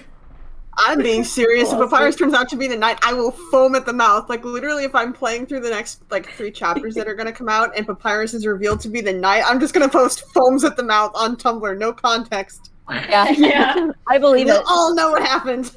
Yep. I'm going to claim it here now. The brother Sans is talking about is going to be Gaster, and Papyrus is just going to be the Knight or something. It's way out there, but I'm calling it. No, Papyrus is going to be in the game, because, Papyrus's name does bring a reaction when you type it into the thingy. Oh, yeah, for sure. Yeah. It's just interesting if the brother Sans is talking about is just literally not even Papyrus, and Papyrus is just the Knight, or he has 2 brothers or something. I don't know, that's just what I'm thinking. The brother that you're going to hang out with is going to be Gaster, I'm calling it now. Here's the thing, everyone thinks that Gaster would be the oldest brother, but, Sans explicitly states that he's the younger brother. Yeah. Makes sense. I can see that. He has middle brother energy. However, that does tie into my other theory about Gaster, that Gaster is the middle child. Get it? Because he's forgotten. Oh, Yeah. there you go. I'm so funny. And also the eldest of 4, so I can say these things. You've got permission. You've got the eldest sibling card. Yeah. That's It's really funny. I was just gonna say, out of me and my siblings, we actually fill all the traditional roles that children have: eldest, middle, youngest, and single child. Because my youngest sibling was adopted by my mom's friends. Oh. Aw. Yeah. Cool. Yeah, insanely ADD. It's like we're kind of like a mirror reflection because I'm the youngest of 4 kids instead. Points and laughs. Yeah. Well, it's kind of weird because I'm the youngest of 4 kids. Because you're a twin. Yeah, I'm the youngest of 4 twins, but I'm also at the same time kind of the middle child at the same time because of just how. Just because there's 2 of them. So you just one day you're the youngest, the other day your brother's the youngest. You switch off. But Yes. technically, by logistical reasons, my brother is older than me by 1 minute 60 seconds. Aww. Which by the Damn. By a hair. yeah, Mhm. yeah, he does not hold it against me though. Oh yeah. To go back to the soundtrack Yes. topic, it's a real testament to how freaking awesome the soundtrack is. I've just been listening to a remix of Here We Are for the entire podcast, just on loop. Mhm. Nice. So I have not gotten sick of it yet, and I don't think I will for the next several hours. Send me all your Here We Are and Amalgamate remixes. I have one and one exactly. We'll post it in the chat. This is the one I'm listening to. Oh, It's that's, It's by Spooky Dove. It's good. Ooh. that's a good one. I'm always Yeah. on the lookout Piano for one. new love Undertale covers and mixes, so I'll check I it out. honestly, oh my god, I actually forgot about this. I have a whole entire playlist of Undertale music. I have not touched that playlist in years. Oh my gosh. I can just post it honestly. I don't even know what's in there. I will check that out because I also have an Undertale playlist. I do too. Oh, yo! Almost like the music for this game is really good. Yeah. It's Too It's obvious. almost like it's really satisfying to listen to. How many songs are even in this playlist? 144. Yep, here we go. Nice. Oh no, I think mine is over There we that go. point. What? I don't normally listen to Undertale fan songs because, like, I don't know why. I think I just like the original soundtrack, and I think I get mad whenever they get the lore wrong just for the sake of lyrics. Same, yeah. I don't like fan songs with lyrics in it. I don't know what it is, but I feel like Is it the fact that he's always threatening you, even though that's not all who he is? He's just a little No. hot dog man. no. But yeah. It extends far beyond Sans, and in fact far beyond like the Undertale fandom. But just I don't know what it is, but putting lyrics to like music that didn't have lyrics before, I don't like it. I like the instrumental stuff if it was originally instrumental. Yeah. And so yeah, when they it's try hard to to come get up with that lyrics right. for it. Yeah. And There's certain things where I like it. Like in Waterfall, there's a few that have lyrics that I'm just like, oh, this slaps. This is awesome. But most of the time, I mean, most of the stuff in that playlist, as far as I remember, are a bunch of remixes. So Sweet. yeah. I think part of it too is that I can pick up when I think it's called scanning, where like it's the rhythm of the words in a poem or a song, but I always pick up when it's wrong, and unfortunately it's often wrong in fan-made things. It's like, no, the scanning, it doesn't work. Oh man. Yeah. So Look at that. that's something that kind of is not a point against it for me too. I'm just sensitive to that aspect of it. Yeah, words Um, and sentences have a specific rhythm, and you don't need to worry about that when you're doing pure instrumentation if there's not going to be any lyrics anyway. So trying to shoehorn lyrics in, it requires a much greater level of skill than just making an original song with lyrics integrated from the very beginning. Yeah, Yeah, like don't fair, forget from Deltarune, for instance.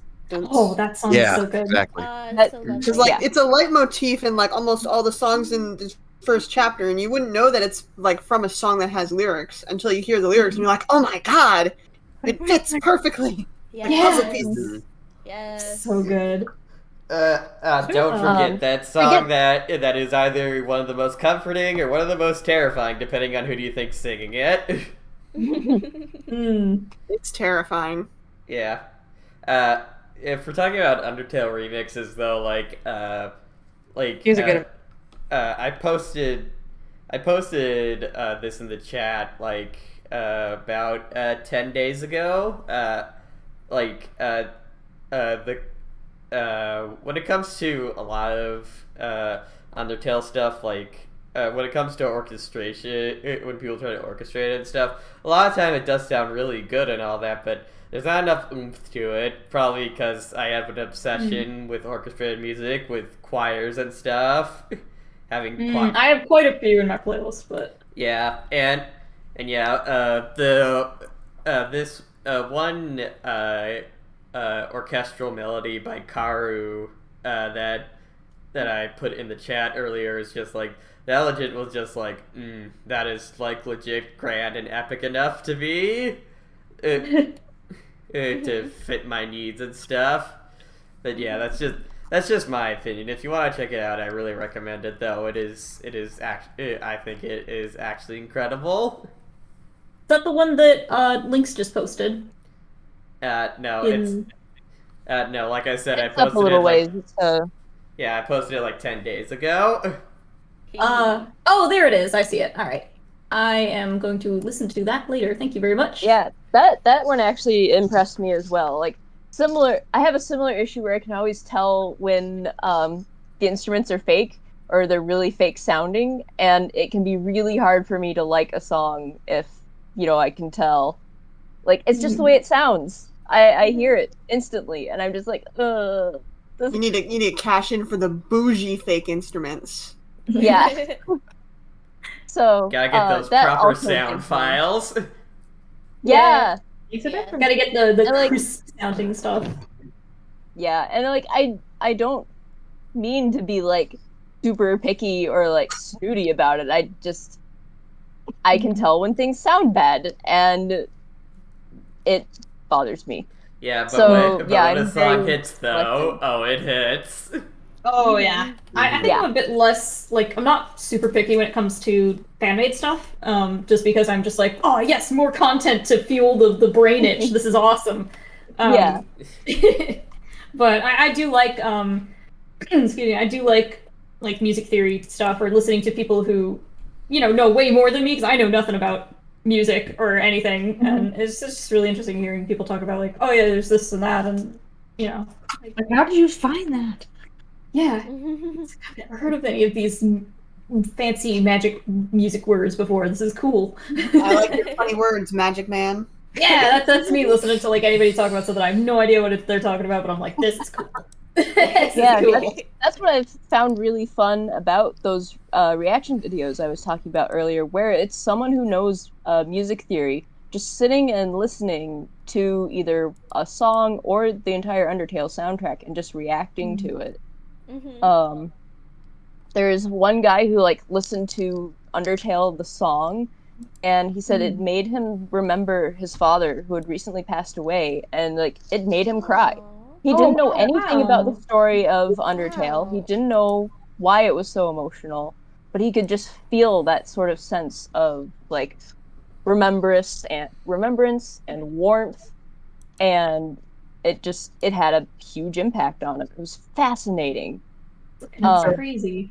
Aw. But to get back to like True Lab, I remember watching a video of I think a guy who reacted to the 5th anniversary orchestra, and he pointed out that Here We Are has a very weird time signature. I don't remember exactly what it is, but it's something odd, like 3/6 or something. That was like 13/9 or just something really weird. I'm gonna look that up actually while you're talking about that. I do remember hearing about that. And so like that's always fascinating too, when a musician can use a weird time signature and it still sounds so good. Like they don't fumble it. It is in 10/8 with intermittent bars in 12/8 apparently. Oh, that's very strange. That's Yeah. so weird. Toby. So weird. How did he do But it? it's The area that it's set in. Yeah. It's so perfect. It might be an Earthbound reference because I do remember that there's a boss in Earthbound. It's one of them. I'm not sure which one, but like apparently the boss music is supposed to be set to the heartbeat of the character you're fighting, and the reason why this one character has like such a messed up sounding boss music is because they don't have a heart. Oh, that's cool. I've never played Earthbound. That sounds. I gotta play it now. Yeah, so it might be a reference. yeah. Actually, playing through Earthbound is on my to-do list because like I have the Nintendo Switch Online thing, and I'm just like, it's just sitting there. I can play it whenever I want. Oh, I got Yeah. Earthbound like for the original SNES console, like not long after it was released in the US, Oh and my- so my God. many so many Earthbound references just jump out at me whenever I played Undertale, Oh my and God. especially how Talk the to him, final Mike. boss You music. got something that's kind of valuable actually there because Yeah, Yeah. yeah. I watched. The music playing during the final boss fight. Toby specifically sampled that for the Amalgamate fights. Ooh. Yeah. I mean, if you look I at, remember hearing I mean, if you see Gygus, you can kind of get Memory the hits, same, yeah. yeah, you kind of get the same Oh, vibes then of. like, oh, I've seen this Well, before. When I saw Gygus like in Earthbound, because I saw some videos on it, the intro for Omega Flowey came to mind for me, like that red and black backdrop. Pulsating like it's alive. Yeah, similar Yeah. color palettes and imagery. Man, you know, I Toby can't Fox is kind of a I can't wait for genius, the later honestly. Hot parts. take. Man, I can't wait for the later parts of Deltarune where Toby Fox is going to scare the heck out of us again. I can't wait to get the absolutely. True Lab equivalent Nothing- in Nothing super scary has happened yet. When is it gonna hit? Yeah, sure. Chapter 2 didn't have anything frightening in it whatsoever. Nothing. Yeah. Nope, definitely No, was it not was scared fine. at the end there. Yep, no puppets on a string metaphors, no Nope. freezing I mean, everyone to death, nope, nothing. I mean, Nope. yeah, but I don't feel like I don't personally at least feel like much of what was in chapter 2 compares to just I guess the initial shock value of like Omega Flowey or something like that. At least not. True. Yeah. I mean, I think it's still pretty scary because I remember when it was first being found, like it was just like a couple days after it had released, and everyone was just like, "Did you hear about this thing? Someone says that they did this and that, and it came to this conclusion." I was just like, "What? That sounds like a creepypasta." Toby Yeah. Fox Like put a the Snowgrave creepypasta thing. in his video game for real. I didn't believe the Snowgrave route was real at first Same. until I saw it for myself. I thought it was a hoax. Yeah, I like got a people hold being of goofy again. the document that someone was putting together about it, like right away. So I was like, Yeah. "Oh my god, guys, did you hear about this?" I was like Yeah. spreading it in all the servers I was in. Like, "Did you see this?" And I posted like a link to the document where people were compiling it and like videos of it. It's like this is too quick for someone to have made a fake video, you know? Yeah. Yeah. I remember seeing people like sharing the document around in the UTY chat server and being like, "Oh, this is a hoax. Surely, like this isn't right." And then I keep mean- seeing people talk about it. I'm like, "Okay, wait, is this real?" And then I play it. I'm like, "What the hell is this?" yeah, I mean, especially when like chapter 1, it's just like chapter 1 was like your choices don't matter and stuff, and everyone was everyone was basically given a false sense of security, like, oh, nothing as creepy as like the genocide route. That can't happen in Deltarune, at least not. It's even worse in my opinion. Yeah. Because like instead of just doing it Undertale, yourself, you're making somebody else do it. Well, in Yeah. Undertale, it's about destroying people physically. In Deltarune, it's about destroying who someone is. I mean, Very it's still you're interesting. still killing people. I do have to say, you are Yeah. still murdering Yeah. people. But Yeah. Oh, hello. Hello? Yeah, hi. I got bored. So what y'all talking about? Hello. Yeah, it's my brother. Wait, that's It's Night totally of off Boo topic. or Night of Doom, as he usually likes to go around. How you I doing, think Doom Adam? is for It's Halloween. it took you about an hour and 45 minutes to finally show up. To put it bluntly, I'm starving, and I'm kind of wondering if you're done yet because we haven't had dinner yet. not yet. I can't write anything because all I can think about is how hungry I am. So there's nothing stopping you from making food, Adam. I'm not stopping you. Is this a sort of roundabout way of you trying to make me make dinner in some way, like so you don't have to help?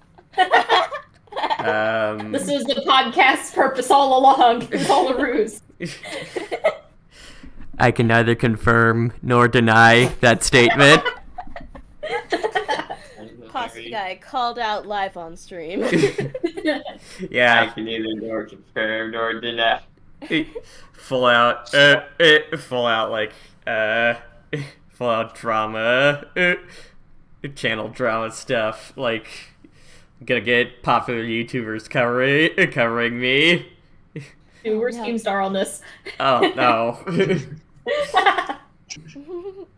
All right. So, Yeah. well then, how it? What are you guys even talking about? We're talking Oh, about. we were on.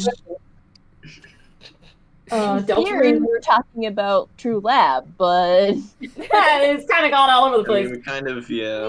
Should we grab another topic from the questions? Yeah, we went Okay. yeah, like about 20 minutes ago or 30 minutes ago, I can't remember which. I brought up the theme of music, and that just started a whole thing of like talking about talking about Spiraled out of control.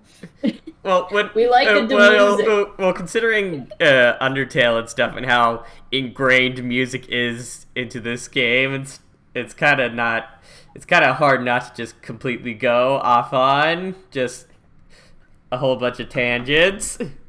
gushing Yeah. about how good Toby is Yeah, at music specifically.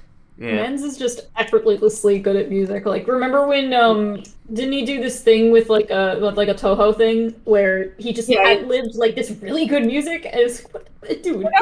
Some Toho music here. Boo, boo, boo, like, Oh yeah, and it like, actually sounded good. Like what? it's nuts. Dude's actually a genius at music. Should we do another thing from the document? Yeah, I think probably. that's a good idea. All right. Alright. Covered that. Oh, this is a good one. How did your views on alphas change after discovering what's inside the True Lab? I felt bad for her. Yeah. Yeah, me too. I figured she knew something and all that, but just like finding out what it actually was, like, oh my god, it's very interesting due to the fact that it's just a fact of life that sometimes that there's like ideas, like people came up with the idea of blood bending and stuff, but you didn't expect them to actually do it. And with this, it's just like they talked about physical matter and determination and stuff and how the human body reacted. So I'm like, oh, so if they mix together, something bad's gonna happen, right? I was just like, I didn't know they were actually gonna do it. If that makes any sense. Yeah. It's like, oh god, they were actually insane enough to do it. Yeah, it's like I feel bad for her because I know that feeling of like, oh god, I screwed something up here. Oh Jesus, oh how can I take this back? Oh I can't. Oh. It's like that fear, that like whole encompassing fear that she felt after realizing how badly she messed up. But at the same time, I'm like, girl, those are people's family members. I think maybe you should have told them a little earlier. Perhaps, Yeah. maybe. She definitely messed up. How do you even like Yeah. approach that kind of thing? It's like, I don't know how to start this, so you don't even bother. Yeah, exactly. It's like the all-encompassing, Very relatable feeling. yeah. That's the thing about it. It's like it's very relatable of a feeling that she has of just the paralyzing fear of like, oh my god, if I just ignore this, maybe it'll go away. Maybe because it'll get worse before it gets better if I talk about this or whatever. It's like it's pretty relatable. But then you also are like, okay, well these are actually like sentient, well question mark sentient, creatures, and they are people's family members, and people are wondering where they are, and like that's a little bit messed up to not say something about it. It's very weird, like the morality behind it, because you feel bad for her, but at the same time she definitely screwed up, and she continues to screw up by continuing to not take responsibility for her actions. Like Yeah. Yeah, Alpha seems to Well, I be think it's like allergic to like confrontation, like we saw that with her Yeah. crush on Diamond. And I think it's like deep down, it's because she knows she's not good enough, so no one will take her ideas seriously or something. It's sad because like she's clearly skilled, She's a genius. She is. Really smart. Genius. but she has imposter syndrome, but it builds on a foundation of general social anxiety. Yeah. And it's like, who here doesn't have some form of social anxiety in some way? So it's like you relate to Alphys, but at the same time, it's like Yeah, we're all socially anxious. That's why we're on a podcast right now, not outside. Exactly. Imagine you're like socially anxious and you're like, oh no, people are gonna think I screw up, and then you actually screw up really badly. Like, Yeah. how do you deal with that? Yeah, it's like the, oh god, the fear of like people are gonna think I'm gonna, mess up or whatever, and then you actually mess up and it's like, oh, now they're gonna really think that I'm gonna mess up. I can't let anybody know about this. Yeah. Like, oh well, they were right all along. I'm gonna feel really bad about this. So Yeah. There's no way to hide it. The only way out is through. So I just go, nailed it. That's how Alpha should have done it. She should have just given back. The family members have been like, guys, it was a success, and then just not They're answer no any longer questions. dead. It was a Downside. mixed success. There's always trade-offs. Yes. but I meant to do. Not intentional. You know, it's like with this whole determination thing and stuff like that. There is a part of me that's just like, did they not have records of monsters doing this before? Nope. Or were monsters not desperate enough to do this before? Because, that's the thing. Like, monsters No, they just seem never to thought have. to do it before. Well, also, I they think didn't the have the technology means. They did- didn't have determination. Like they had to figure out, oh, determination does this. Yeah, I think it's also Have they the just resources. They can do it. Mhm. They didn't have the methodology to be able to do it at the time. I mean, it's debatable whether the determination extraction machine even existed before Alphys built it from the blueprints. So, like, obviously this is a very new thing to Monster Kind, so they never really thought to do this. Yeah, like, again, like, there is the ultimate, the determination and magic mixing together thing. It seems like determination and magic are, like, opposites of each other, and they're water and oil. They can't mix with one another. Yeah, exactly. Well, at least in this way. It's like monsters can absorb human souls, and that's how they, and that's how, Humans like, can absorb monster souls. It's just that it's only like a specific kind of monster. So yeah, Because because the others won't monster last long souls enough are to absorb. pathetic and stuff like that. It's like maybe there's something in the human soul that sort of stabilizes it if a monster were to absorb it. So, but if Honestly, it's just determination is a right. very nice way of saying humans are stubborn motherfuckers. True, they are. That's about right. Yeah.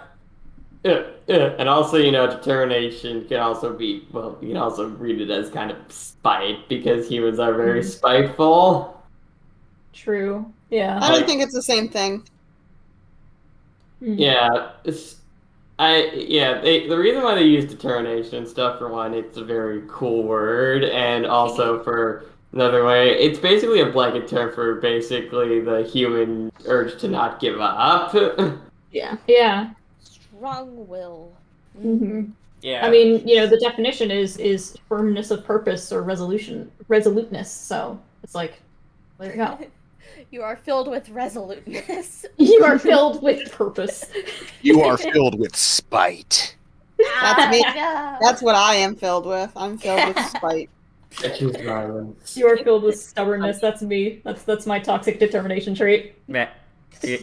I like what Dr. Mecha said in the chat. Magic is dreams, determination is hope. Interesting. Well, monsters are said to have been made of hopes and dreams. Was it made of hopes and dreams? They're made of compassion and love. And dust. Yeah, that's the one. It's something in one of the library books said something about how monsters are made of this and that, and like good things, and it's like, they are not. Sugar and spice and everything nice. That's what Yeah. monsters are made of. That's what they're made of, for real, canon. Yeah, monsters are really, really freaking nice if you actually think about it, and Azrael tells you this at the end of the game. Yeah. Yeah. Monsters, kind of based. Yeah, but Based on what? I knew someone was going to say that. yeah, that is like Apartment complex. I find it rather simple. Okay, get out of here, Birdley. Okay. I think that's just... Yeah, I'll that listen is to the another. question. I'll listen to Monsters another are- bird. Yeah, monsters are naturally nice and stuff, but how do people like Jerry and Jerry. Jerry is only annoying. He's not mean. Yeah, I think it's the monsters aren't malicious. Like, they're not purposely mean. They're just kind of the way that they are. Yeah. yeah, like there's also Birdly, and also just like there is kind of an implied thing that Noelle's mom, people call her Carol in the fandom, can be sort of cold at times. That makes her different from other monsters.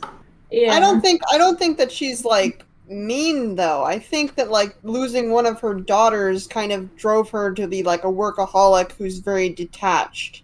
Yeah, I I don't have think- a Throws herself theory. into her work. We don't know that Okay, monsters so and this is Deltarune a are made of theory I've magic. been working- They seem to be physical, actually. Okay, my theory. Okay, my theory is for like Carol, and this is like related to a broader theme about Asgore and stuff. Like Asgore in mythology is most likely representative of like the Green Man of mythology, the Horned King. Basically, he's a representative of life. He's the green, the Summer King and stuff. Meanwhile, in contrast, Carol is most likely like the Ice Queen or something called the Holly King in European mythology, where she is cold and kind of ruthless, and that's why both games are the way they are. It's who's in charge. She's not bad, but society is different under her charge. Interesting. Society. We live in a society.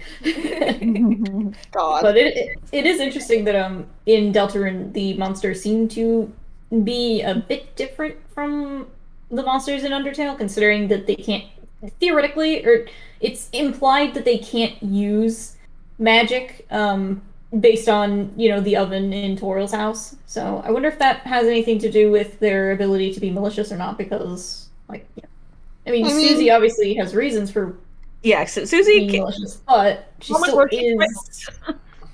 Yeah, but she still like is mean. She still has the capacity to be mean. She just has like more psychological reasons for doing so. But it seems like the reason for why the characters act the way they do is probably because the fact that Deltarune was conceived like before Undertale, and Toby wrote the characters in a different way because of that. yeah, but he probably would have gone back and like changed things if it would have conflicted with lore. Yeah, like originally Papyrus was conceived as a fedora bastard, It doesn't mean that he's gonna be in that form in Deltarune. I highly doubt that fedora asshole Papyrus is gonna be like, Papyrus is a nice guy. No. Oh, no. I won't allow it. I will not allow it. I will go to Toby Fox's house and just whack it with a stick and just be like, no, bad. Just reach through the doggy door. Bad dog. Newspaper. Spritz him with water. Bad dog. Bad dog. Bad dog. Yeah, just just like this a Song of Ghosts and Rangers is a broader theory I have for Undertale and Deltarune's relationship with one another, where basically the stories are like, one is a story about a spring that turns into a summer, which is what you see at the end of the game, and the other theory is that that Deltarune is more about a story that turns from a fall into a winter story. I mean, Good it's point. gonna rain, and then it might snow. It's raining somewhere else. The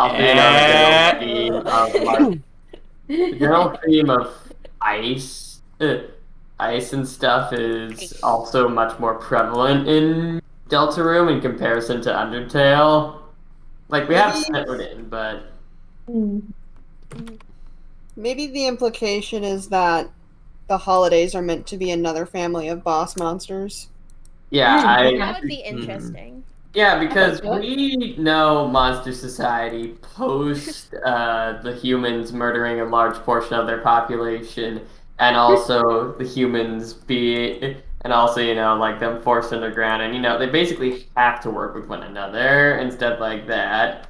Yeah. So basically it's sort of like how in real life the idea of like say Americans are like broad, like they're black, they're white, they're Hispanic, they can be Catholics, Jewish, Protestant, and stuff like that, and there's a unifying identity. Meanwhile, with monsters, it could be the same thing where they had completely different societies and stuff like that. Like, say, like, Undyne is another example where it's like, it's pretty clear that, like, how would, like, there are a lot of water-based monsters that would most likely have lived in the sea and stuff like that. Like, would they have their own, like, sea kingdoms and all that? Meanwhile, the holidays would most likely have ruled over, like, as kings and queens of winter and all that.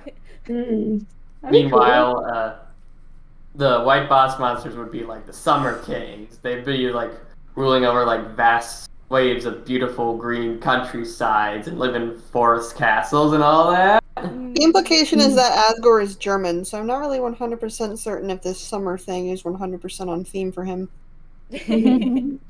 What do you mean? The Summer King is a thing from German mythology. No, I mean, like, the idea of him being associated solely with, like, the holidays, like, not the holiday, the season of summer, when, like, Germany is in a very warm place. Germany's very big on Christmas, actually. Oh yeah. Oh yeah, they go hype. For Christmas. Also, I've read a different person who compared the theming of Deltarune and Undertale to each other, saying that it's more their antagonists might shape why their themes are different. Like, for instance, in Undertale, the themes are, like, Flowey is the antagonist, and he's very impressionable because he's a child, and that's why Undertale has such, like, broad differences in what you can do. And this post also hypothesized that Papyrus was the knight, so it was like, no matter what you do with Papyrus and Undertale, you can't change how he feels. So if he's completely immutable, just like your choices don't matter. Interesting. Yeah. Dude, this has become the Deltarune theory podcast. I'm here for it. Yeah, like, monsters having no magic and stuff. Does that mean they're more physical beings and stuff like that? Like, there's it's not said whether they do or don't. I personally am just under the opinion that it's been like, them living side by side with humans mean they, like, acclimated to society like humans did. They've lived the same past 1,000 years together instead of, like, underground. Underground, I'm sure there's more utility in using magic for everything because you have so little comparatively. You don't have access to farms. You don't have access to the sun. Like, you need to use magic to do a lot of things that you would otherwise be able to do on the surface. So it might just be that monsters in Undertale aren't, like, what they're supposed to be. It might just be that's what happens when you force people underground. There's just a couple of weird things that I'm like, that doesn't really make sense for being made of magic stuff. Like, there's a sprite that was not used where Susie is bleeding. And and she also I've always had canon that monsters can bleed. Mentions having to get their stomach pumped because they ate oranges. So they're eating regular food that you need to pump your stomach. I've always had canon that monsters can bleed and have organs and stuff. Undyne talks about throwing up. Monster Kid has black eyes. Like, Yeah, like, I think it's, like, one of the things that, like, Glitchtail talked about and stuff is that since Undyne ate human food and therefore she's more controlled in her determination during her fight with Bete Noir and stuff, so... I don't think that that's it. The only thing that it said that human food does is it means monsters have to go to the bathroom, which is also why I headcanon that monsters like ghosts and skeletons cannot eat human food because they don't have the organs. Whereas other monsters would. Because they're all like, go passes through all the way through you. Apparently, human food. It's so weird. I want to try it. Like, I remember that was one of the guys. That's one of the people at Trilbies, everyone, like, there's the Ask Blogs theory where it's like monster food is made of magic and that's why Frisk can eat it so quickly. True, and also why it heals them. That's literally canon. Yeah, that's how it works. We don't know about Deltarune yet. Nope. I'm interested to learn about the lore of Deltarune, but how do we loop back to the grow up stuff? Hey, these things. True Lab. So, there we go. On Back. the Nailed subject it. on the subject of the True Lab and all that, I always found the way, just like we find these, the three guys that, the three amalgamates that have no correlation to who they're actually supposed to be. Is like, Memory heads. yeah. I'm just like, is that supposed to be just et cetera, et cetera, et cetera? Like, that's totally like being like all the other monsters that you don't know about and stuff. They're these things, or is it something different? I think maybe that's what the little NPCs, or at least the two NPCs that you see around, could be. Is those are like kind of the nondescript, or to show that there are nondescript monsters. But I think memory heads might be something different. I don't know. Yeah. There's something weird about them that is very different. Memory heads are incredibly weird. They're an aberration, and they don't belong to any family that we can identify. Yeah.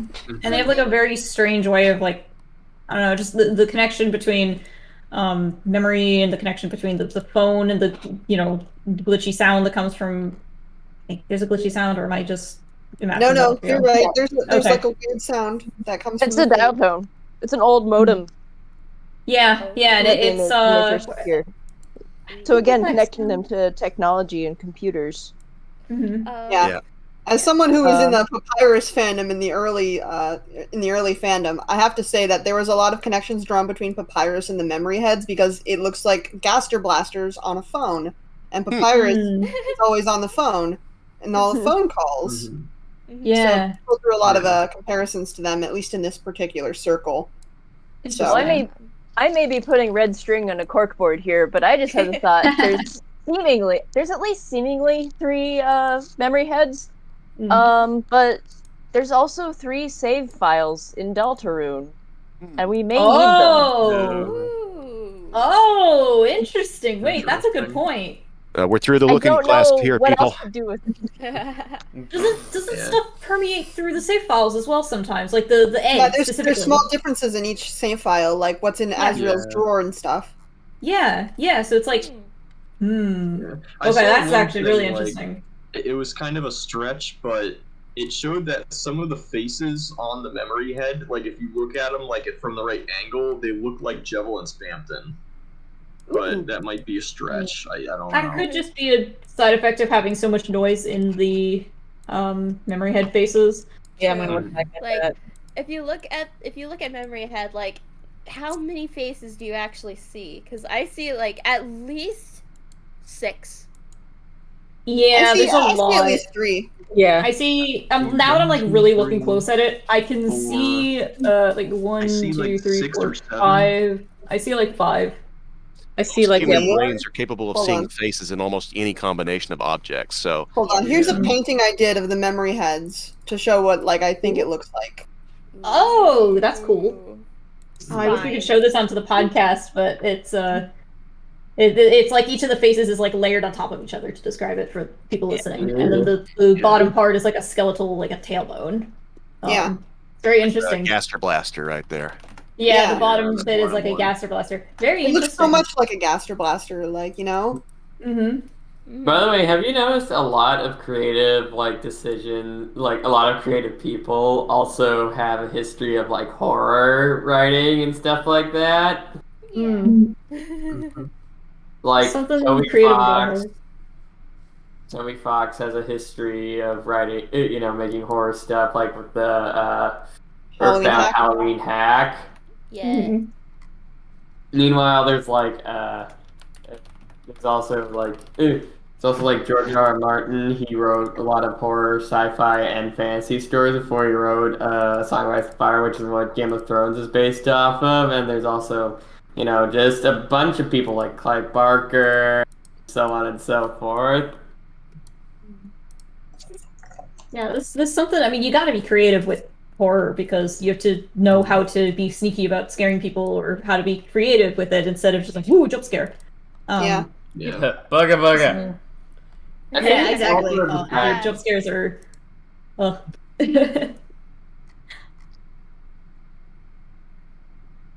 I think there's also the fact of the matter is that horror it also has a lot of it makes you very good at like, you know, this sort of soft world building where you can basically, you know, a lot of it is shrouded in mystery for a lot of the time because of how the story works.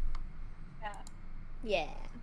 You gotta have like a way of being able to give just enough like world building to make things spooky, but not too much to where it explains everything away to where you're like, oh, that's not scary because XYZ. Yeah. So you have to be creative with it. You have to know just how much information to give.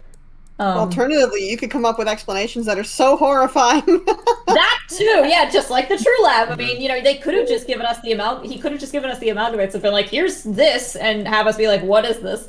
But instead, he gave us an explanation, and that is eons more terrifying because the idea of monsters melting and merging together and their consciousnesses being like fused into one, to the point where it, like they can't even hardly function without fighting against each other, and they're just this drippy That's just like how they are now.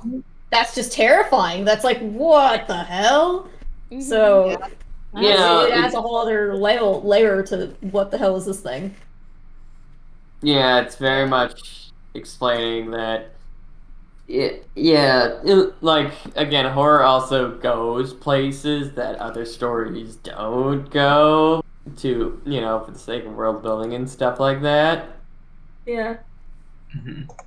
And that makes you like like in horror, ironically enough, it makes you very good at like not giving people answers that they don't need while also giving answers in a sort of like, oh no, how horrible way. That makes you very good at, you know, it's a balancing act, and that's actually very good for being a writer. You need to balance what people need and what people don't need in a story. On top of the fact that you got to be creative of what the big bad is for your, you know, specific horror story. Like for example, the amalgamates and stuff. Like that's pretty creative of a way to combine together all of these monsters. You got to think of the designs for them, the names. Man, this was pretty creative. Yeah. Similar with a bunch of other horror things I've seen. Like some of the most effective horrors where the monsters are these things that are very unique to that specific thing, and not just a generic. You know.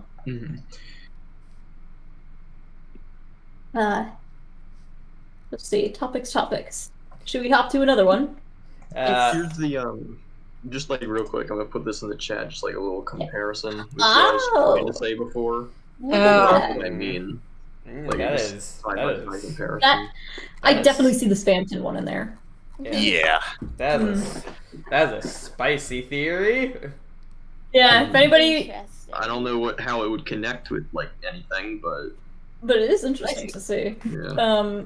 If anybody listening wants to, does that mean like the memory heads are like just it? By that logic, it could mean that the memory heads are like the 7 secret bosses or whatever the heck.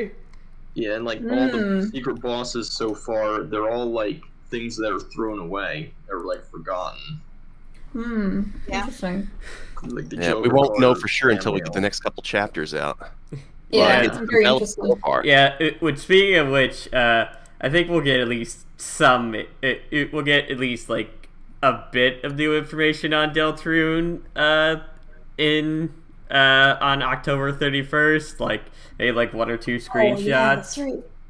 Well, dude, I don't know, we've already gotten a lot this year. We got quite a bit. Yeah, but I think we'll at least get something. Like Toby Fox will at least acknowledge it. It'll I'm sure just it'll be like a happy birthday chapter 1, but I'm not expecting like content. Yeah. I wouldn't be upset about that either. Like, you know, totally fair. It takes a while to make a game. I know that for sure. Yeah. Imagine it's just Toby just popping out of a pumpkin. That would be awesome. I would love that. See, that would be the best Halloween content he could give us. Be cute. Yeah. Yeah.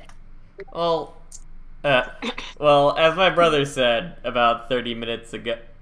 Cupcake. That's interesting. That's the piece of game. That's the piece of Gaster that the Gaster follower has. Yes. So, for context for people listening who can't see it, on the memory heads on the far left near the bottom, there's like a face there, and that face kind of looks like that head that one of the followers is holding. So that's interesting. Oh, see, I've always seen that little head that the Gaster followers is following, to resemble more the Mystery Man sprite. Yeah. Yeah. Okay, like what we're talking about right now, like seeing the faces and like the gray heads and stuff like that, it's like, again, like this could be implying that this is just supposed to be et cetera, et cetera, et cetera, like Toby talked about. Yeah. Yeah, True. I talked about Toby, not Toby talked about. There's a lot. Did, There's a lot of interpretation oh. for this, and I love this monster. Yeah. Yes. Anyways, yeah. Like my brother said, about like half an hour, 40 minutes ago when he joined, I had not gotten anything to eat yet, and we have been running about let me check. Yeah, we've 2 been running hours? 2 hours or so. Over 2 hours, yeah. Oh yeah! Wow. Ooh. It's almost like we like talking about this stuff or something. Time It's flies when you're almost- theory crafting. I almost do like blame we- myself. I did inject a little fresh blood into the conversation. It's almost like we like Undertale. I know, Yeah, right? Weird. Imagine. That's kind of It's a novel crazy. concept. But yeah, like I It said, came out 7 years ago too. Like, this is not a new game. No. Yeah. The fact that there's Are you so much to referencing talk that one about with it. article? Oh my god. I mean, people are still. People are still still